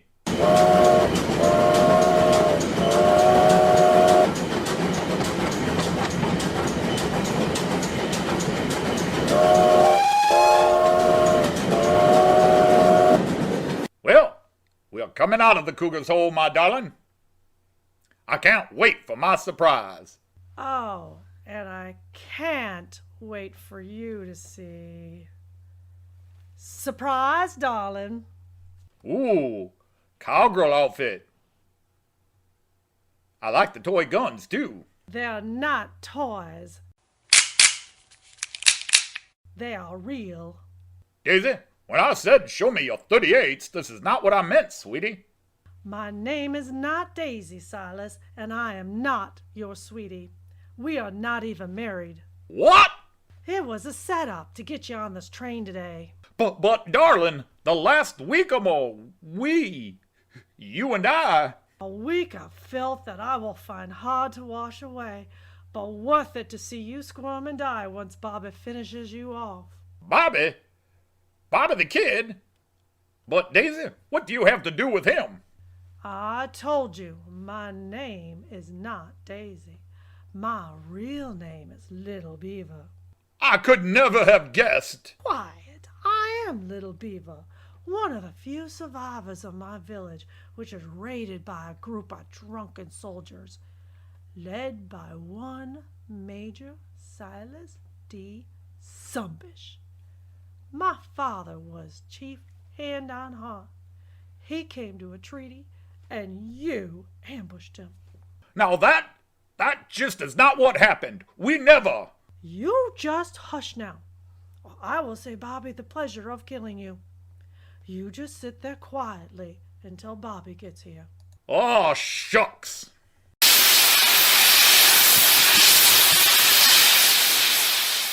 Hey there, Willie.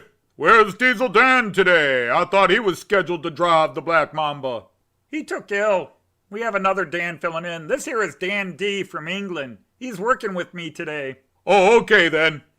Well, I better see to getting our supplies from the security wagon and loading up our shipments to Paradise. No problem. We have to take on water and oil up before driving up Nellie's Pass.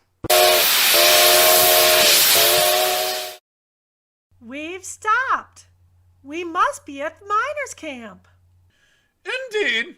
Perhaps we should step outside quickly and stretch our legs for a bit before the long haul up Nellie's Pass.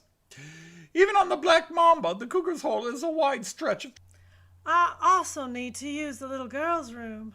Well, for Matt's sake, someone should go with you. Oh, I'll go with them, Miss Lott. I need to go too.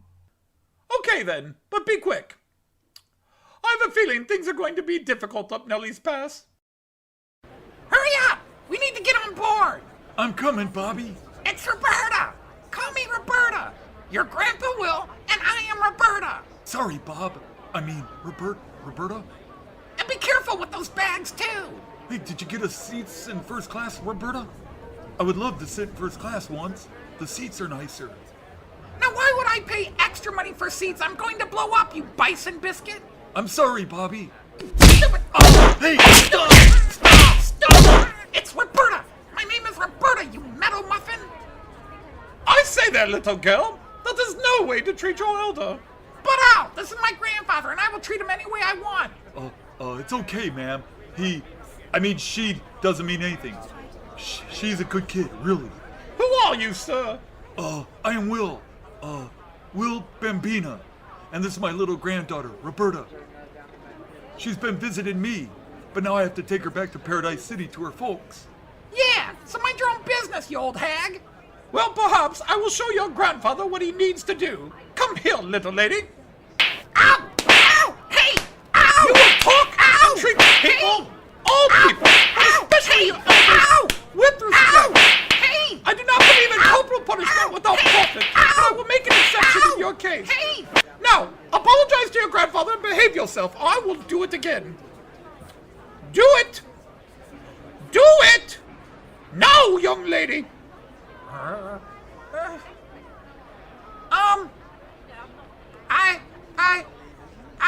sorry, Grandpa Will. I will be good from now on. Forgive my behavior. That's more like it. You see, Mr. Will, a strong but firm hand is what some children need. Otherwise, they grow up to be quite bad adults. Yeah, I see. Thank you. Now, come along, Roberta. We must find our seats. Remember, a firm hand, Mr. Will. I'm gonna get her, too. What was that? I said I won't forget you. Find out who she is while you check on Walter and Daisy. I already saw Dan Diaz taking care of his part. Sure thing, Roberta. She sure whooped your hide good, didn't she, boss? Shut up! That old bat's hand was faster than greased lightning. I said shut up! My old man could have never whooped me that hard. Look, Grandpa Will, I will show you a whooping later if you don't shut up. Yeah. Sorry, boss. I mean, Roberta. And be careful with those bags, you idiot. You'll blow us all up. Oh, and find me a pillow to sit on. Now, Tad, Bruce, make sure you are seen getting in the security wagon. Flash those badges proudly. Anyone asks you what you are doing, you are guarding the shipments from Big Gulch and the miners' camp on the Black Mamba. How soon do you want us to get out the trap door, Matt? About a mile and a half off. Walk back and pick up that wagon I have arranged for you, and then go back to Cog. It's just a shame to have to cut a ride on the Black Mamba short. We've never ridden on it before. Yes, we've ridden many powerful engines, but nothing like this beast before. All right, Cog, you understand. About 10 miles out, you will cut it and set them loose, and then get out of there. Head towards the camp, but don't be seen. The Nancy boys will pick you up, and just head back to the camp and get home to Big Gulch. Oh, you need not worry, Matt. I brought along old Gunter just in case things get berserk. Old Gunter? What is that? My favorite gun. Been a long time since I got him out. My father, he used it against the Frenchies in 1871. Give it to me, but never have a chance to use him before. Now, Cog, I don't want you risking yourself getting into a shootout with Bobby's gang. I am not sure who will be on that train, and who's following the train, and who's waiting for the train. I just want to make sure you, the boys, and these innocent passengers are safe before Bobby makes his move. No worries, Matt. I can handle myself. We will be fine. We've got your back. You can count on us, Matt. We appreciate the trust you've shown in us. All right, I better make sure the gold and the goods are stored on the train properly.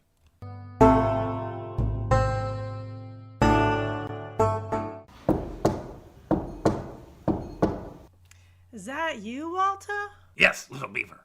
How's the mare? Out cold and roped up. All I need is a word from Bobby to bring him up to the first car. Okay. Matt definitely deputized those backup singers and put them in the lock wagon to cover the safe and the miner supplies.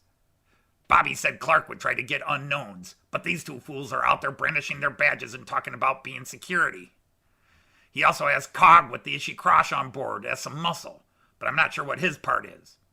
Detective Clark is keeping even his pawns in the dark, it seems. Cog is definitely a twist. Clark always has a plan, but it doesn't matter. Once we get that Nancy away from Madame Lott's group, Cog won't matter. What about the sheriff? Don't worry, I got him covered. As expected, Clark wouldn't trust him with anything serious.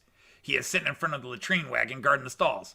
Perfect job for that piece of shit. Now, Walter, watch your language. Children might be listening in. Dandy has already taken the loco and is Willie Do-It driving it now.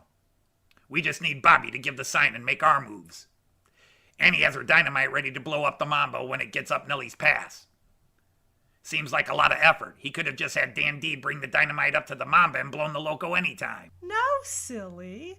Having all that dynamite on the loco with heat, sparks, open flame, hot coals, we'd kill ourselves before accomplishing anything.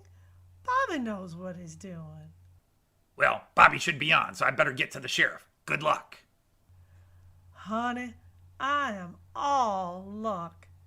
Good luck for some, bad luck for others.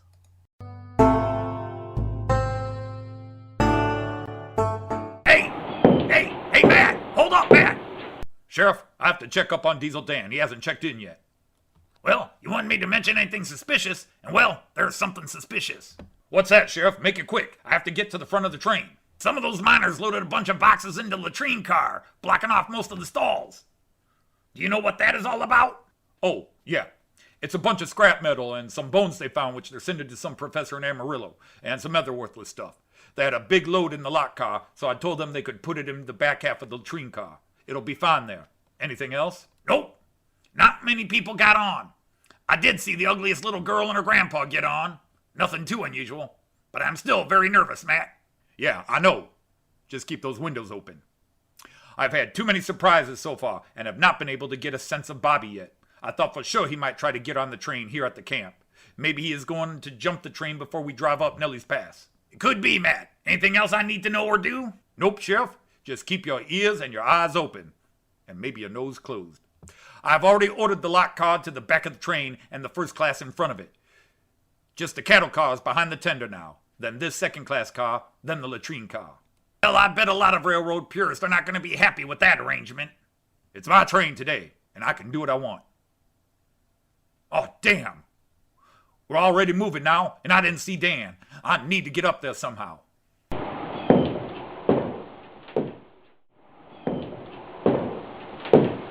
Why, Sheriff, I didn't expect you to be on the Black Mamba.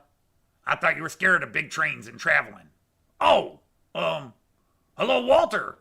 I have a thing with, a judge in paradise I have to, attend. Yeah, I have to attend a thing with a judge. What brings you on the Mamba? Who's running the filthy glass? It's a bit, odd for you to be here today, isn't it? Oh, I closed the saloon for today. I have to get into paradise myself to see a judge about my liquor license. Some folks have complained about that damn Smokey being underage and in the saloon all the time. I would really love to wring his sneaky little neck. Oh, that boy is a handful, no doubt. Always popping up and into everybody's business. Speaking of business, you'll have to excuse me. I need to step into the latrine car and do a bit of my own business. Well, I think I could lighten my load a bit too. Imagine, an entire latrine car. I wonder if it'll catch on. Beats the old ways, no doubt. Indeed, but the smell is still not the most pleasant, but better than the cattle car. Yes, it is. Still a bit of a crappy job to have to guard the latrine car. What did you say? I was making a joke. Crappy job, guarding a latrine car, you know, crappy, latrine. But who said anything about me guarding it? Well, you got your guns on. You were just talking to Detective Clark. I just assumed. I see. Speaking of guns, I just happen to have mine here, too. Put your hands up, Sheriff. You know, Matt had a hunch you were up to no good. I may be a coward, but I ain't stupid. You were stupid enough to get on this train when Bobby wants you dead. So you are part of Bobby's gang. I guess I was a little blind to it. Five Finger Bill is my uncle. I've known Bobby since he was little. What do you mean? He's always been little. Shut up. I've watched you let Pecos Pete, who murdered Noah Wan, walk right out of my saloon, you coward. The Wan family were good neighbors. Annie and Sam were never the same. Oh, consarn it. I keep saying that wasn't my fault. I asked, shut up. Bobby wants you alive when he blows the train, but he didn't say how alive. Blow the train? He isn't going to rob it? He's going to blow it up, and all of you who did Bobby wrong with it. Then rob the rest. Oh, heavens. Now that just turns my stomach. You always were a weak and a coward. Oh. Oh. Oh, my stomach.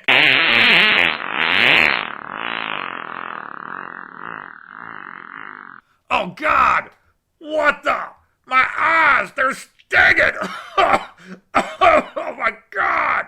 Well, whenever I get nervous, you son of a donkey, and if I'm gonna die, I ain't gonna be blown up to die. Dirty old man.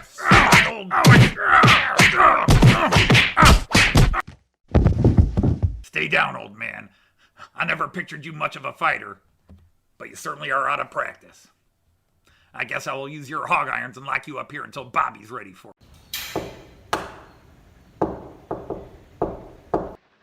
Five Finger Bill? Is that you?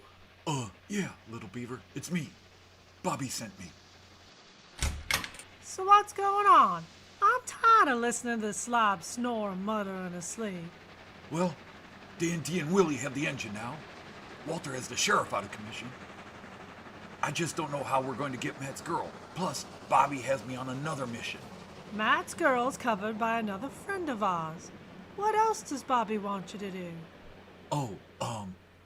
Well, some old bat whooped his backside on the platform, and he wants her to be taken down. I didn't get her name. Tough broad. Looks all high and proper. That would have to be the new cat house, madame. She's done a lot. She sure looks like she has. She is in this car, the last cabin before the door to the security car. So, when does Bobby want this old pervert up in the cattle car? He'll send Walter down to help you in a few minutes. We're still trying to get a bead on that Detective Clark. He's not staying in any one place for more than a minute. Well, it's hard to hit a moving target, and he knows Bobby is up to something. Anyhow, the old lady is also the one who was with Matt's gal. Well, we've got her away from them right now. At the end of this car, you say? I have to check on the security baggage car anyhow.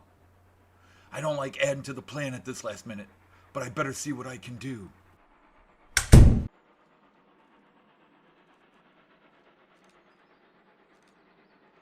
She went to the bathroom with Mississippi. That was over 15 minutes ago. They should have been back. I need you to check on them. I can't bother Matt with this right now. If something's happened, I will never forgive myself. I will go check, madame. Gay and Cherry can stay here. I can handle this alone. That's a good deal. Oh, hello there, Mr. Bambino, wasn't it? Yeah. Are you Donna Lott? Well, my title is Madame Lott, but we can skip the formalities for now. Is your granddaughter behaving herself? Yeah. Much better. Thank you. Not sitting very well, though. Well, I so hated overstepping my bounds, but this little lady needed a firm hand. Children can grow to be quite bad if not shown the airs of their ways firmly and immediately. She would like to talk to you up in the second-class car, if you don't mind. Oh, I am dreadfully sorry, Mr. Bambina. I'm rather busy right now with another problem, and I do try to avoid second class when I can. Oh, I hate to insist, Miss Lott, but I really need you to come see her. She's, very insistent. Now you need to learn to show her she is a child and you are the boss, Mr. Bambina. This sets a very bad precedent. I'm afraid I cannot come right now. Well, Miss Lott, technically, she is the boss. And I'm afraid you'll have to come along. Quietly, please. I would hate to have to use this gun. I see. I take it your little granddaughter is not what she seems to be? No, ma'am. You made the mistake of whooping on Bobby the Kid, and those who do the kid wrong don't live very long. Oh, then she, or he, is exactly what they seem to be. This explains a lot. Now, please, I need you in front. Walk carefully and do not draw attention. I just need to check. Oh, shit! Well, what's the matter, you ruffian? The security car! It's gone! It's supposed to be there! Oh, so it is. I wonder what's happened to it. I suppose if one is going to rob a train, one needs the goods one is after on the train. This seems to put a damper on your whole caper, doesn't it? Quiet, you old bat, and get moving!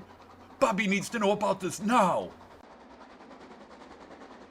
Wow, Mississippi, I never knew there was so much to what you do.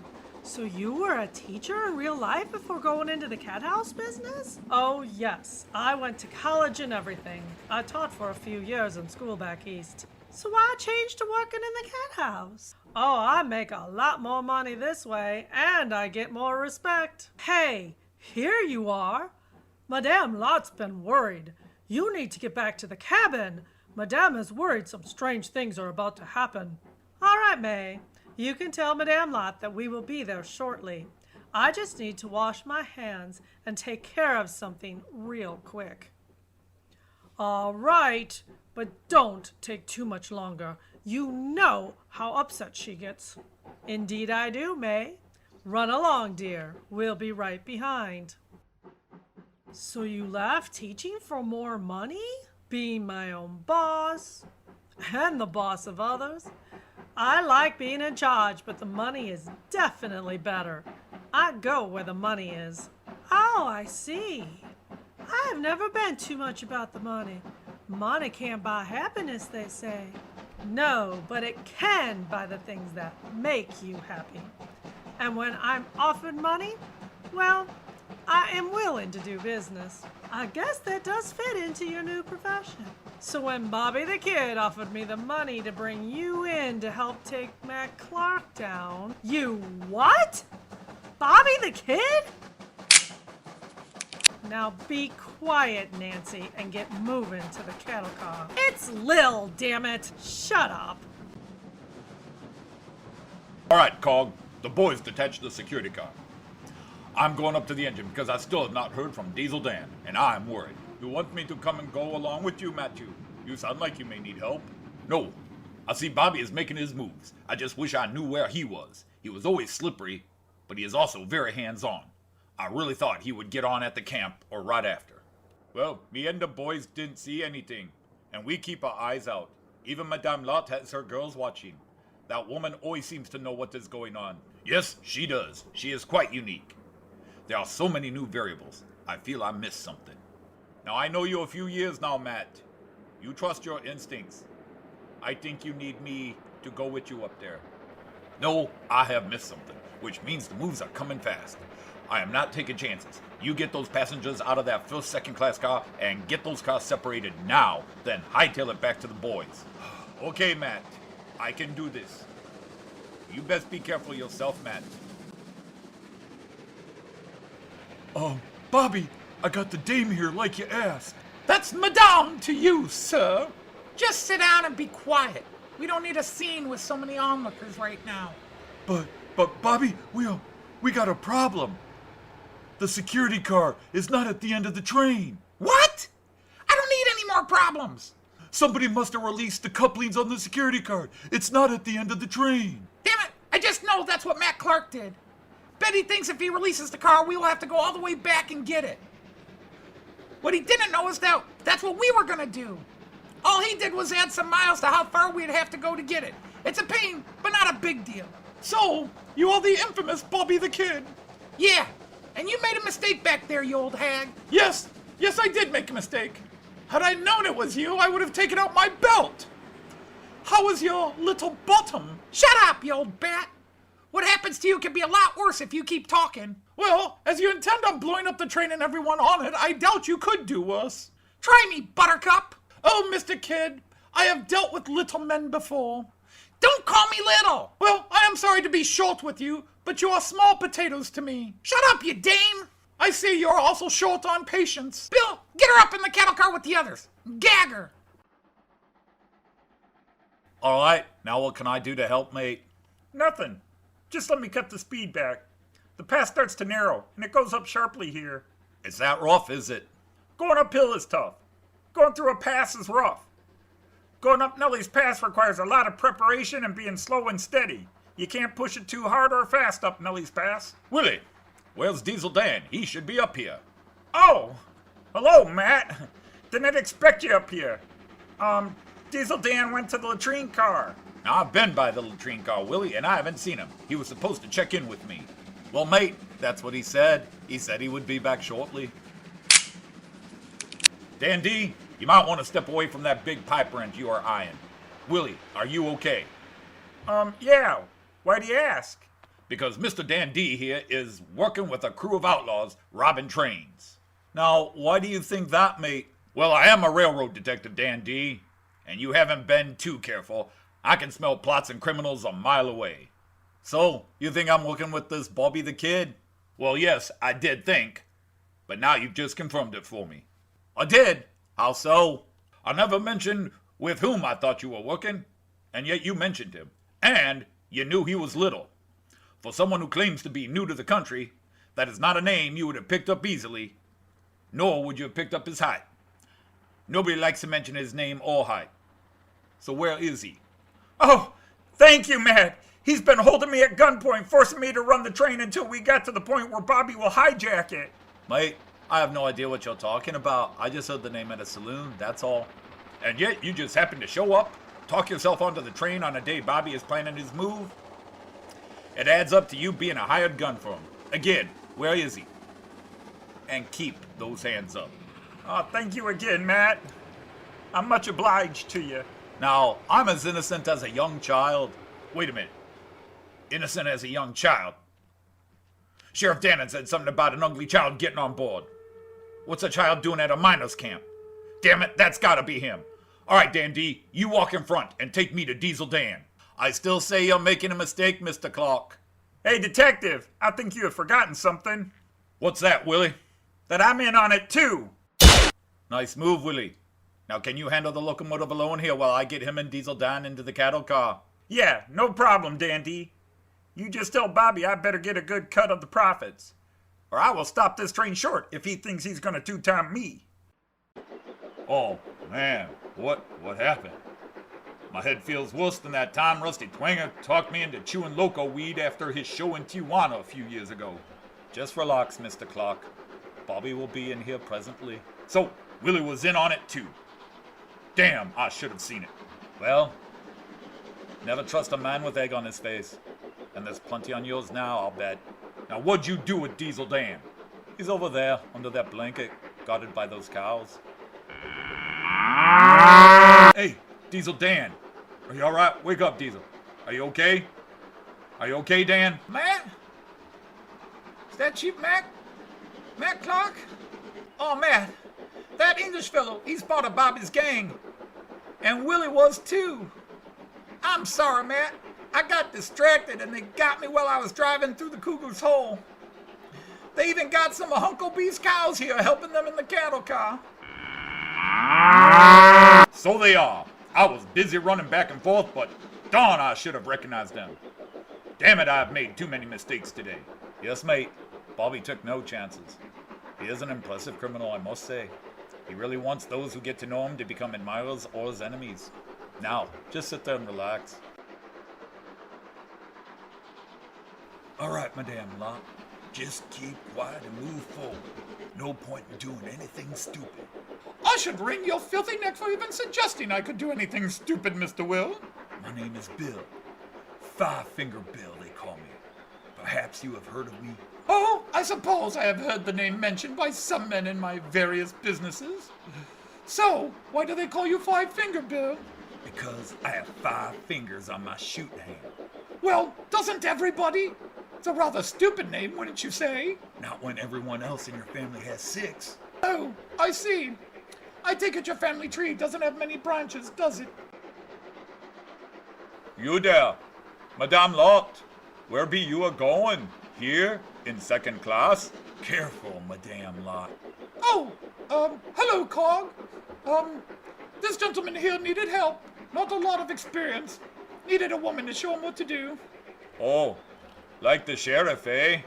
The exact opposite, if you get me, Cog. Madame, we need to get going, if you know what I mean. Oh, he is that desperate, he is. I just thought you stay in your suite. Well, sometimes things fall in your lap and must be attended to, understood? I see. So, can I do anything to help? Oh, please, Mr. Bill, let's not be pushy. I said I was coming along. Oh, Cog, I don't need your help, but our new girl, Miss Snow, should not be out amongst such familiar strangers. Make sure she has stayed in the cabin. No problem, Madame Lott. I see to that immediately. Oh, excuse me, ma'am. And sir. Oh, no problem, sir. Hey, aren't you Mayor Sumbish? And you that waitress at the bar? Well, that's Mayor Sumbish to you, sonny. I'm Mayor Big Gulch. Why are you here? I thought you're not supposed to be on the train today. We're on our honeymoon, darling. I am Mrs. Sumbish now. Yeah, that's right. This is my honeymoon, sir. Now, go about your business. You will have to, excuse him. He's had way too much to drink. I thought letting him walk in the open cars to get some fresh air would do him good. Yes. Fresh air. I'm one drunk Sumbish and I need fresh air. And then something to eat. And then I think more of this naughty cowgirl. Hey, sweetie. Oh, yeah, sugar. I'll be your naughty little cowgirl. Now, please excuse us, Carl. Oh, okay then, Your Honor. We have missed you at the Itchy Crash, but now I see why. Yes, sir. Carl, wait, that's you, Carl? I will have to settle my accounts later with you. Goodbye. Settle accounts? The mayor? Hey, he always pay in advance. He telling me something. He in danger too. I need to find Matt's girl and May. I gonna need help. All right, Sheriff, you did real good. Now sit over there with Matt and Diesel Dan so I can unplug my nose. I'm sorry, Matt. I let you down, but he bushwhacked me. It's all right, Sheriff. I'm the one who let everyone down. You did your best, and by looking at Walter over there, you did more than I thought you would have. You too, Madame Lott. Get in there. Now see here, it's bad enough you have had that revolting gun of yours in my back. You forced me into a second-class car, and then this disgusting cattle car. The least you could do is be polite. Madame Lott, what are you doing here? I have also apparently run afoul of this little Bobby the Kid. And please, Matt, call me Donna. I am just Donna Lott. We know. I will say, I've never done this before. Anyhow, this Bobby is an uncouth little man. Shut up, you moose muffin! I thought I told you to gag her, Bill. Sorry, boss. I didn't want to make a scene in front of the passengers, you know? Madame, Donna, what about... She's fine, Matt. It's all okay. I wouldn't be too sure, Donna. I have that covered too. What? Mississippi will be bringing her along any minute now. Oh, so she is one of yours. Bobby, so help me, if you harm her, I'll... You'll do what, detective? Bleed all over? You're done, Clark. I'm about to get my revenge on all of you. Sheriff, Mayor Sumbish, Diesel Dan, and you. And all these innocents on the train? How have they crossed you, Bobby? That's on you, detective. Your plan has failed, and you get to die knowing you allowed so many others to needlessly die with you. Bill, go get your bags. Are we getting off the train now, Bobby? No, you sheep dip! The dynamite! Oh, right. Sorry, boss. Walter, Little Beaver, tie them up. You cows, keep them covered. You got it, boss. Now, Daisy, honey. It's Little Beaver, you dirty old pervert. Now shut up. May my father and his braves rest easy knowing the day of their vengeance has come. If I'm going to die, it will not be with a lie on anyone's lips. Even your full, perfectly pouty, soft, but treacherous lips. You will shut up.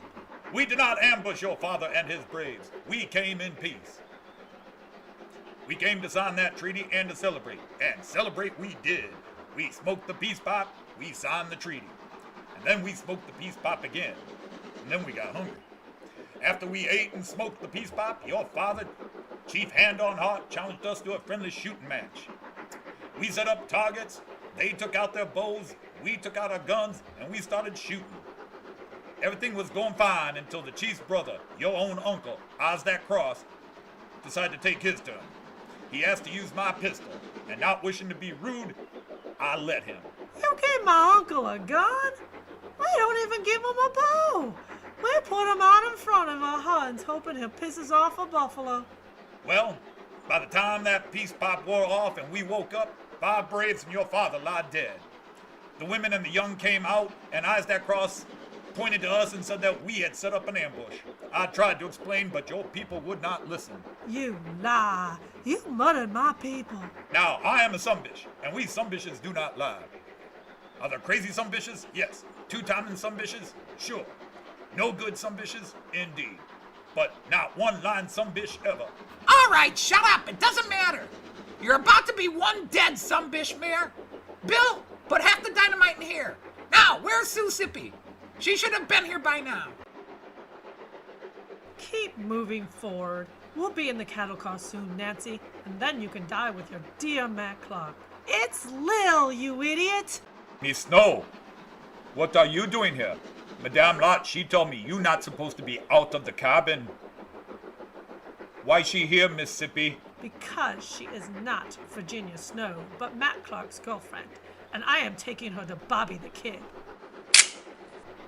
Now get out of my way. You work for that Bobby the Kid. Now that is bad. Oh, now I may hurt ya. You aren't gonna hurt me. I'll shoot you where you stand if you make one move. Oh, I no hurt you, but may hurt ya, she may hurt ya. What? Oh, treacherous witch. Madame Lott didn't think she was one of us. Oh, thank you.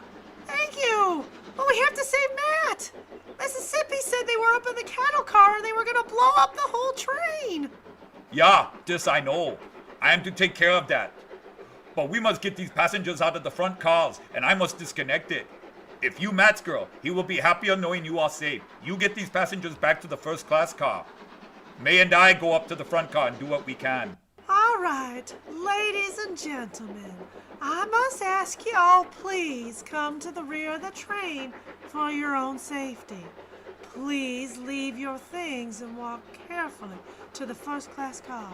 You may want to plug your nose through the latrine car. Hey, folks! We need y'all to move to the first class car. Leave your things for now, but please evacuate this car.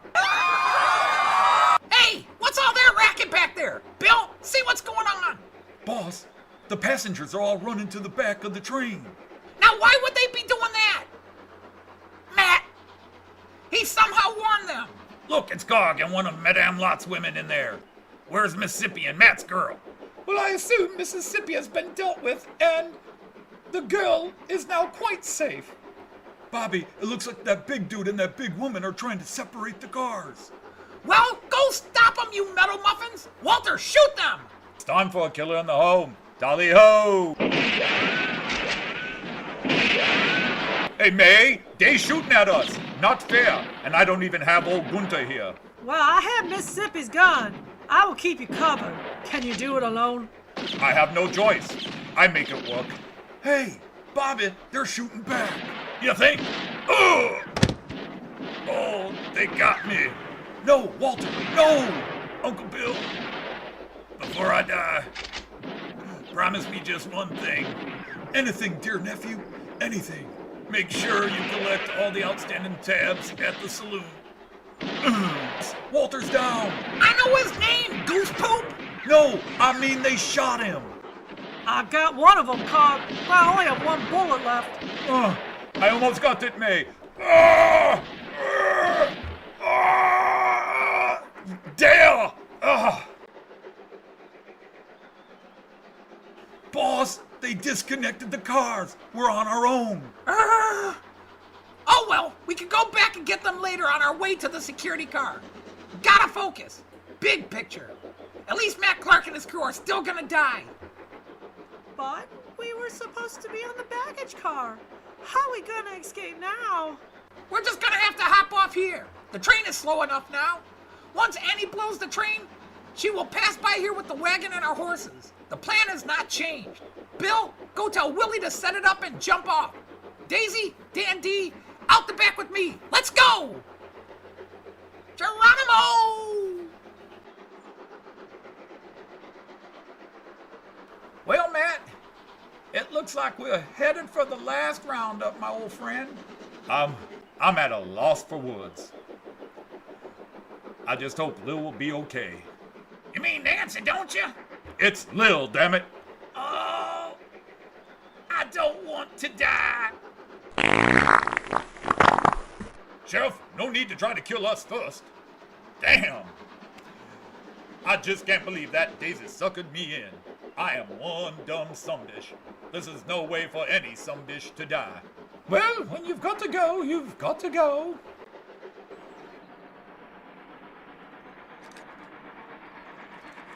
Well, they weren't kidding. That is the biggest damn thing I've ever seen. So big, so powerful. I think I might have liked to ride on a black mamba once. Just a bit closer. That's it. I hope they got off. This is for my pa, and this is for my brother Sam. Ooh, Sheriff, if I could only look you in your eyes.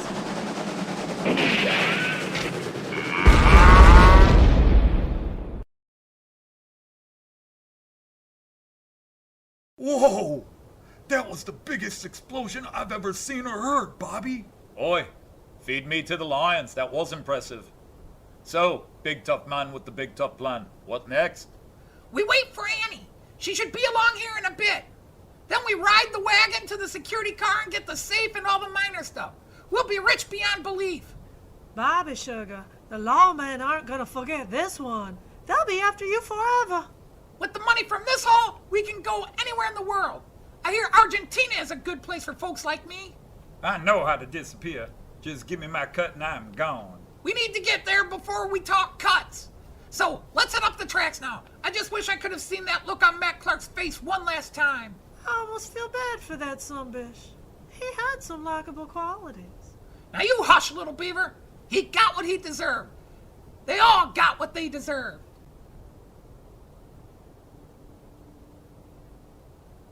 There's no way for any Sumbish to die. And we aren't about to, Mel. I ain't beat yet. Smokey, are you there? Yeah, I'm here. I've been hiding under that pile of junk for 3 hours, Matt. It stinks. The cows stink. This whole plan stinks. It was hard and bumpy. That was a long time, Matt. Well, Smokey, time is something we don't have a lot of right now. I need you to bring your knife and start cutting us loose. Smokey, what on earth are you doing here? Matt asked me to be on board the Black Mamba just in case something went wrong with his plan. Matt, well, I appreciate your valor. You brought a young child into a dangerous situation. We do have laws. That was a bold move. And a bit crazy, Matt, no doubt. But it seemed to work. All right, Smokey, get us untied. Just wait a second. I've had to listen to all your crap and seen all you do. Weird stuff, icky stuff. And every time I ask questions, you all give me a bunch of horse poop and tell me, no, Smokey, go away, Smokey, do this, Smokey, do that, Smokey. Well, now you idiots are stuck, and I want some answers. Smokey, I promise you we will answer all your questions, but you won't be alive in 5 minutes to get your answers if you don't cut us loose. I want answers now! Smokey, I will tell you anything, but get us free first. What would you know? One night at the Itchy Crotch means nothing, you old man. Now, Smokey, we need to... Diesel Dan, if you say we need to have a talk later, I will let you blow up. Now, you'll blow up with us, Smokey. No, I can jump off the train first. Matt, I believe the little lad is blackmailing us. All right, Smokey, you win. Whatever you want, as soon as we get off the train. But free us first, or we're all dead. Aw, shucks. Fine. There. You can start freeing yourselves now. All right, everyone. Grab our guns from the car back there. Now out this way, quick. With me, Smokey. It's all a bunch of horse poop! All right, whoever's in there, open up! Open the doors, you deer droppings! Come on, I know it's you, Nancy boys. Open up! Maybe they can't hear us, Bobby. Something doesn't feel right, Bobby. Well, then shoot the door locks! Bobby, we're getting nowhere with that. The locks are too strong. Bill, give me a piece of dynamite. What for, Bobby? To blow the damn doors, you half-brained gopher goo! Hey, mate, you think that might be a little much? We can't steal it if it's in a million pieces. Shut up! Now head over there while I light this thing. All right, go check it out, Bill. Okay, boss. I can hardly wait. Money to buy diamonds, nice dresses, all I want. Hey, Bobby, there's nothing in there. What's that, mate? What? Get out of my way, Bill. There has to be. Oh, no. Oh, son of a... Matt Clark, damn you! Well, I must say, this has been a waste of time, seemingly. Now what? Shut up! Clark must have hidden the goods on the train somewhere else. We need to go back up Nellie's Pass. Wait a minute, Bobby. Walter said something about all kinds of boxes and such stored in the latrine car. He hid the sheriff in there after he took him down. So we have to head back up to where they separated the cars. This is just wonderful. Well, you can stay here and ride if you want, Buttercup. No, there's money over there, but not for long, and soon my worries will be gone. Well, get in the wagon and let's go. So there, Smokey. That's why they call me Diesel Dan. Are you happy now? There, boy. Now we've all answered every question you've had for the last hour while we've walked. Any more? No, Mayor. I think I want to go home to my mommy and daddy now. Now shush. It will all be okay, Smokey. It will all make sense when you are much older. We need to keep moving. We have to get up there to those passenger cars up ahead. Matt, by the time we get there, Bobby and his gang will have emptied the security car and be 3 sheets to the wind. Oh, I am so upset by all this. Sheriff, could you at least warn us? Or walk downwind? Whew! Sorry. I hate to admit it, but it does seem that little rascal has beaten us. Unless he learns of your survival and his thirst for revenge gets the better of him. I told you before when the Mamba exploded up Nellie's Pass, we are not beaten. Now, Matt, you obviously know something we don't. Would y'all care to share it with us? And anyone else still trying to follow this convoluted plot of this story? Yes, I guess you can all know now. I had to keep each of you somewhat in the dark, just in case. Each of you knew your part, but not what others were doing. So, to make a long story short. Too late for that. Hush! Okay, Hush! okay. The gold, the ore, and the other valuables were not in the security card. They weren't? Where were they? Well, where are they then? Matt, you mean I was the one guarding? Indeed, Sheriff. They were in the latrine car all along. Oh, Matt. Y'all may want to step far away for a moment. Oh, I knew they would not think that I would trust the sheriff to guard the load. And I knew Bobby would try to kill us and break free with the security car before we went up Nellie's Pass. My big mistake was I did not fully understand Bobby's intention to blow up the whole train. So, when Bobby finds that the security baggage car is empty, he will most certainly be coming back here. And in a bad mood. And all those passengers. They are in danger, Matt. Now, Mel, I want to be the greatest railroad detective of all and the star of this show if I didn't think of that. The Nancy boys have a wagon and came to get Cog and Madame Lott ladies to safety. You were supposed to be with them, Madame. Very considerate of you, Detective. I am quite impressed. You are a great dick, and I would know. No! No more of that innuendo! Please! Now that's enough, Smokey. Anyhow, I got some trusty miners to grab a few of their carts and wagons and follow the train and get those folks out of there. We just need to be at those cars before Bobby. So, there's going to be more fighting? The biggest one yet, Your Honor. Sheriff, if you are, well, you Take Madame Lott, the mayor, and Smokey and get behind those rock formations over yonder. Wise idea, Matt. Besides, I got no gun. Mr. Clark, while I appreciate the outdated and sexist gesture, I am quite capable of handling myself, and I should also like to deal with this Bobby once and for all. I'm not one to argue with a woman. Well, if Donna's not going to run, I guess I should stand by her side and make sure no harm comes to her on this side. Well, Sheriff, oh my, a rather noble gesture, I must say.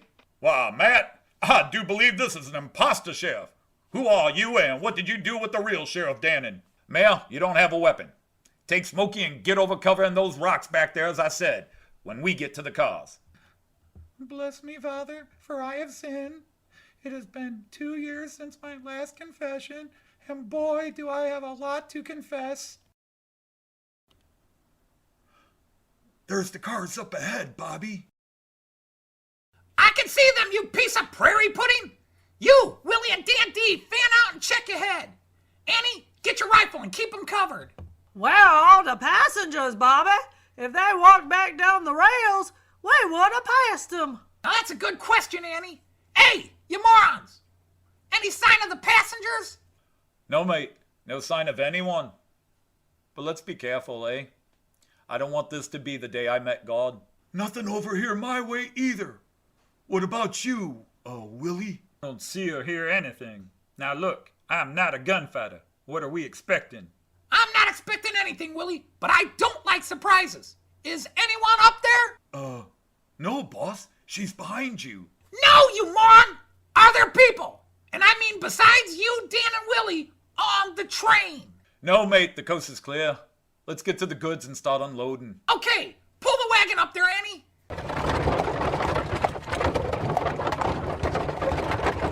Hold it right there, Bobby, and all of you. It's you, Matt Clark! How the hell are you still alive? Well, this show is not called Bobby the Kid Railroad Robber, now is it? Well, shoot 'em, damn it! Annie, Daisy, get on the train with the rest! Sheriff, Donna, get back behind those rocks right here. Buck, hand me your other pistol. You use your shotgun. Donna, have you ever fired a gun?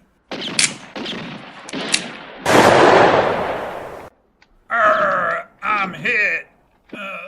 Yes, I've had some practice. Now shoot! Oh, but get down, Donna! Oh my, Sheriff! Oh, at least they missed me. Oh, but they didn't miss me, you darn fool woman! Oh no, where are you hit? Right in my posterior, Donna! Sheriff, are you all right? You'll be fine, Mr. Clark. It's just a flesh wound. Silly man, jumping on me like that. Oh, I'm sorry, Donna. I didn't mean to hurt you. Well, I didn't say I didn't enjoy it. I won't even charge you for it. Bobby, we've lost that Willie fella. Oh, well, he was useless for us at this point anyway. We still outnumber them, though. And we're better shots. Right, we're 5 guns west, but we have car trouble. As in, we're trapped in this car, mate. We got one way out, and that's right into their guns. Bill, give me the bag with the last bit of dynamite we got. What do you want the dynamite for, Bobby? What do you think, you bison biscuit? I'm going to blow them up. Oh. Yeah, here you go, boss. Watch out! It's dynamite! Oh dear, I'm afraid that was too close. Diesel Dan, are you all right? Well, my arm's bloodied, Matt, but I can still shoot. Okay, you get back over there. I'll cover you. Look, over there, one of them's trying to run.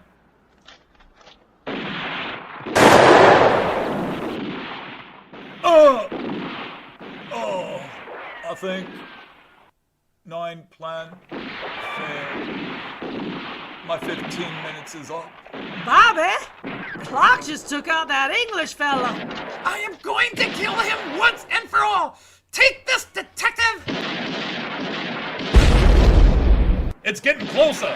Dan, we're pinned, and the sheriff is a sitting duck. I doubt he's sitting with that one, and I'm out of ammo, man. All right, go help them get to cover further back, Dan. Madame Lott, we're getting you guys out of there. Help me lay some cover fire for Diesel Dan. All right, we're almost out of ammunition here. All right, Dan. 3, 2, 1, go!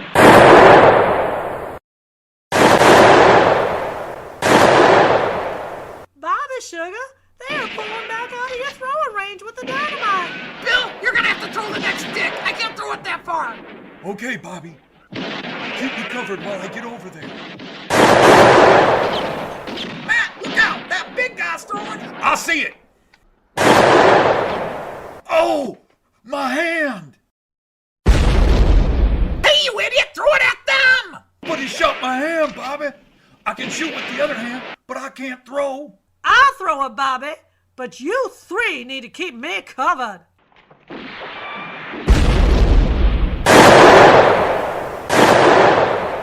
Oh, Bobby, he shot me. Are you hurt bad, Annie? Have you heard of anyone hurt good? I'm not sure, Bobby, but at least I'll finally be with my brother and my pa. Son of a Matt Clark! This cursed day, you will pay for this!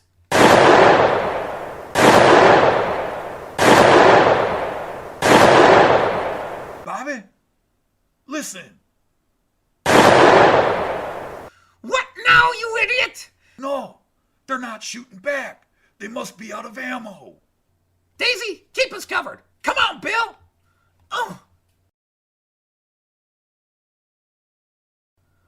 All right, now you come, Daisy. The coast is clear. I don't trust this, Bobby. Matt's right behind here. All right, Clark, come on out of there. Come and get me, Bobby, if you're a big enough man to do it. Oh, you rotten no good. I've got you now, you son of a... I will finally get my revenge. Daisy, go around on the other side. Bill, you stay here. I'm going to go in and finish him off.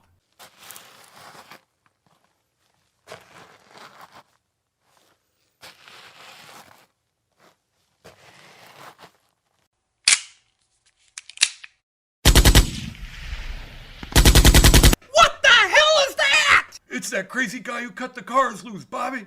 He's got some sort of big gun on his wagon. Get out of here! Oh, Gunter's still backs a punchy dude. You're gonna get it now, villains. Let's get 'em, Cog. Yahoo!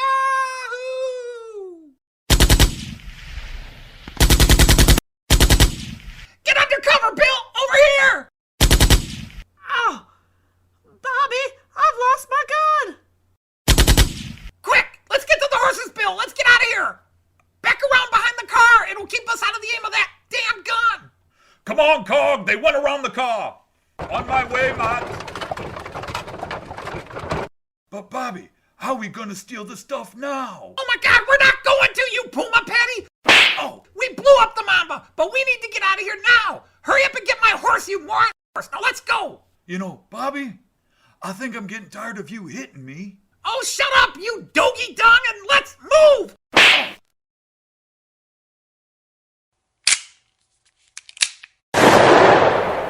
Ah!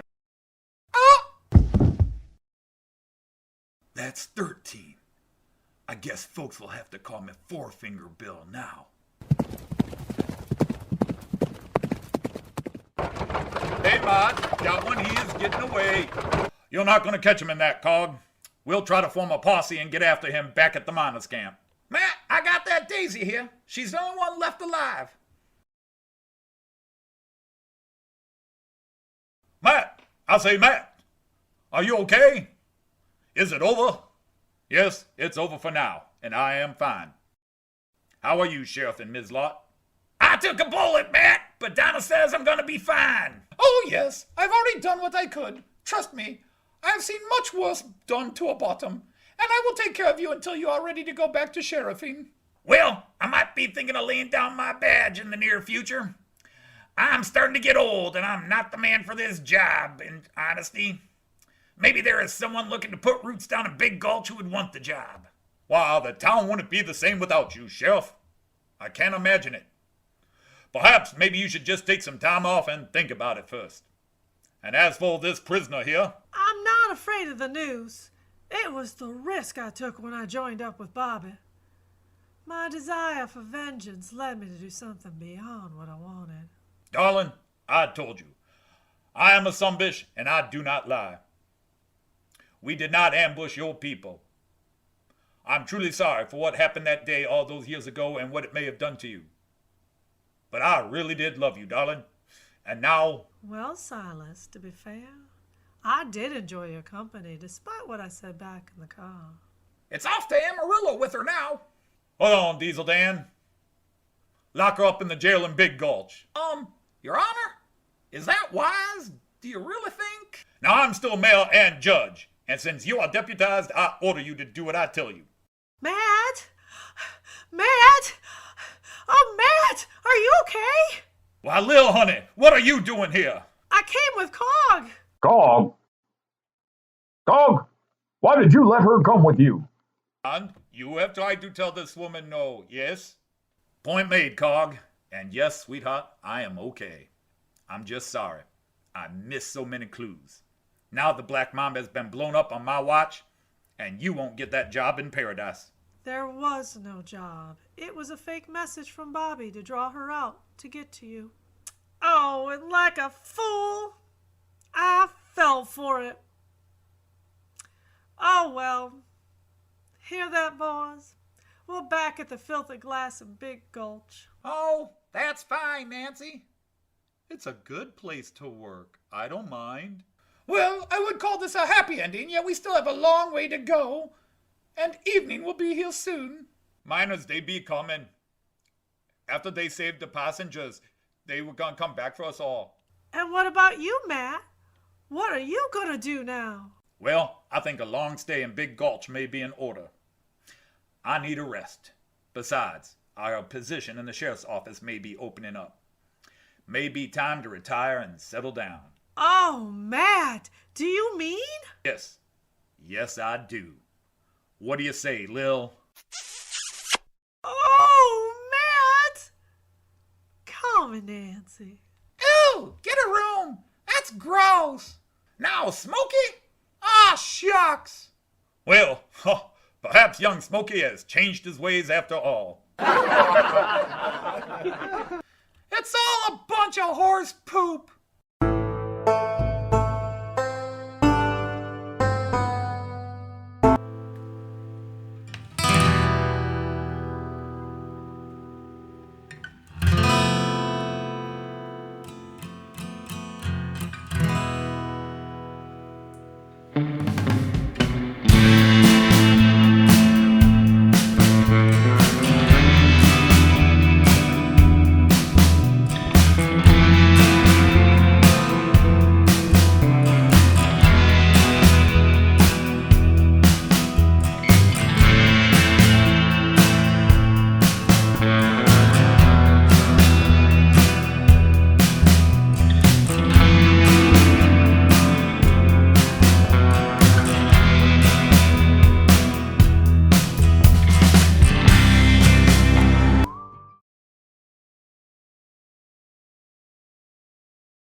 It's Lil, damn it!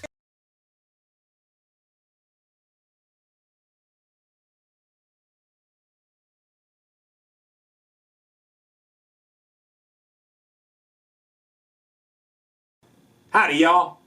You may recognize me. I'm Buster Twanger, country western music recording star.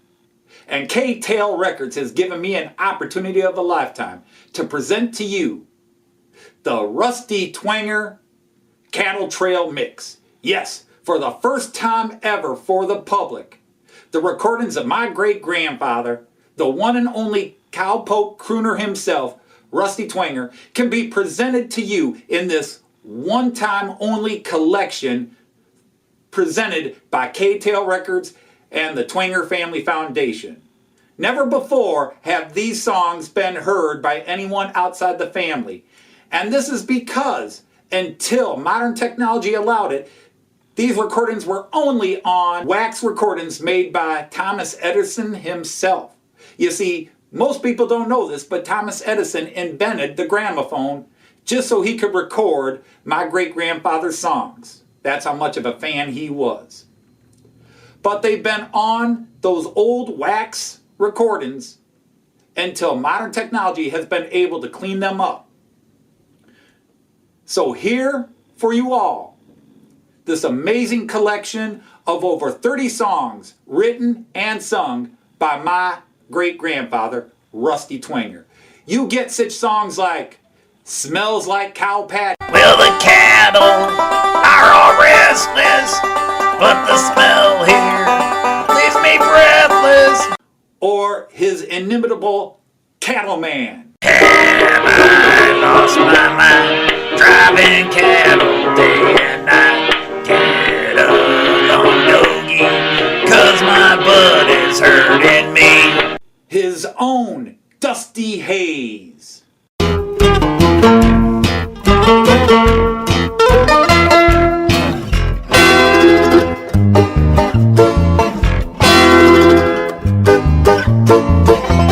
Days along the trail, burning cattle no better than jail. Rustlers and ninjas, coyotes too. Excuse me while I kill a few. Here's his own Cow Tip. Got a good reason for taking my six gun out. Got a good reason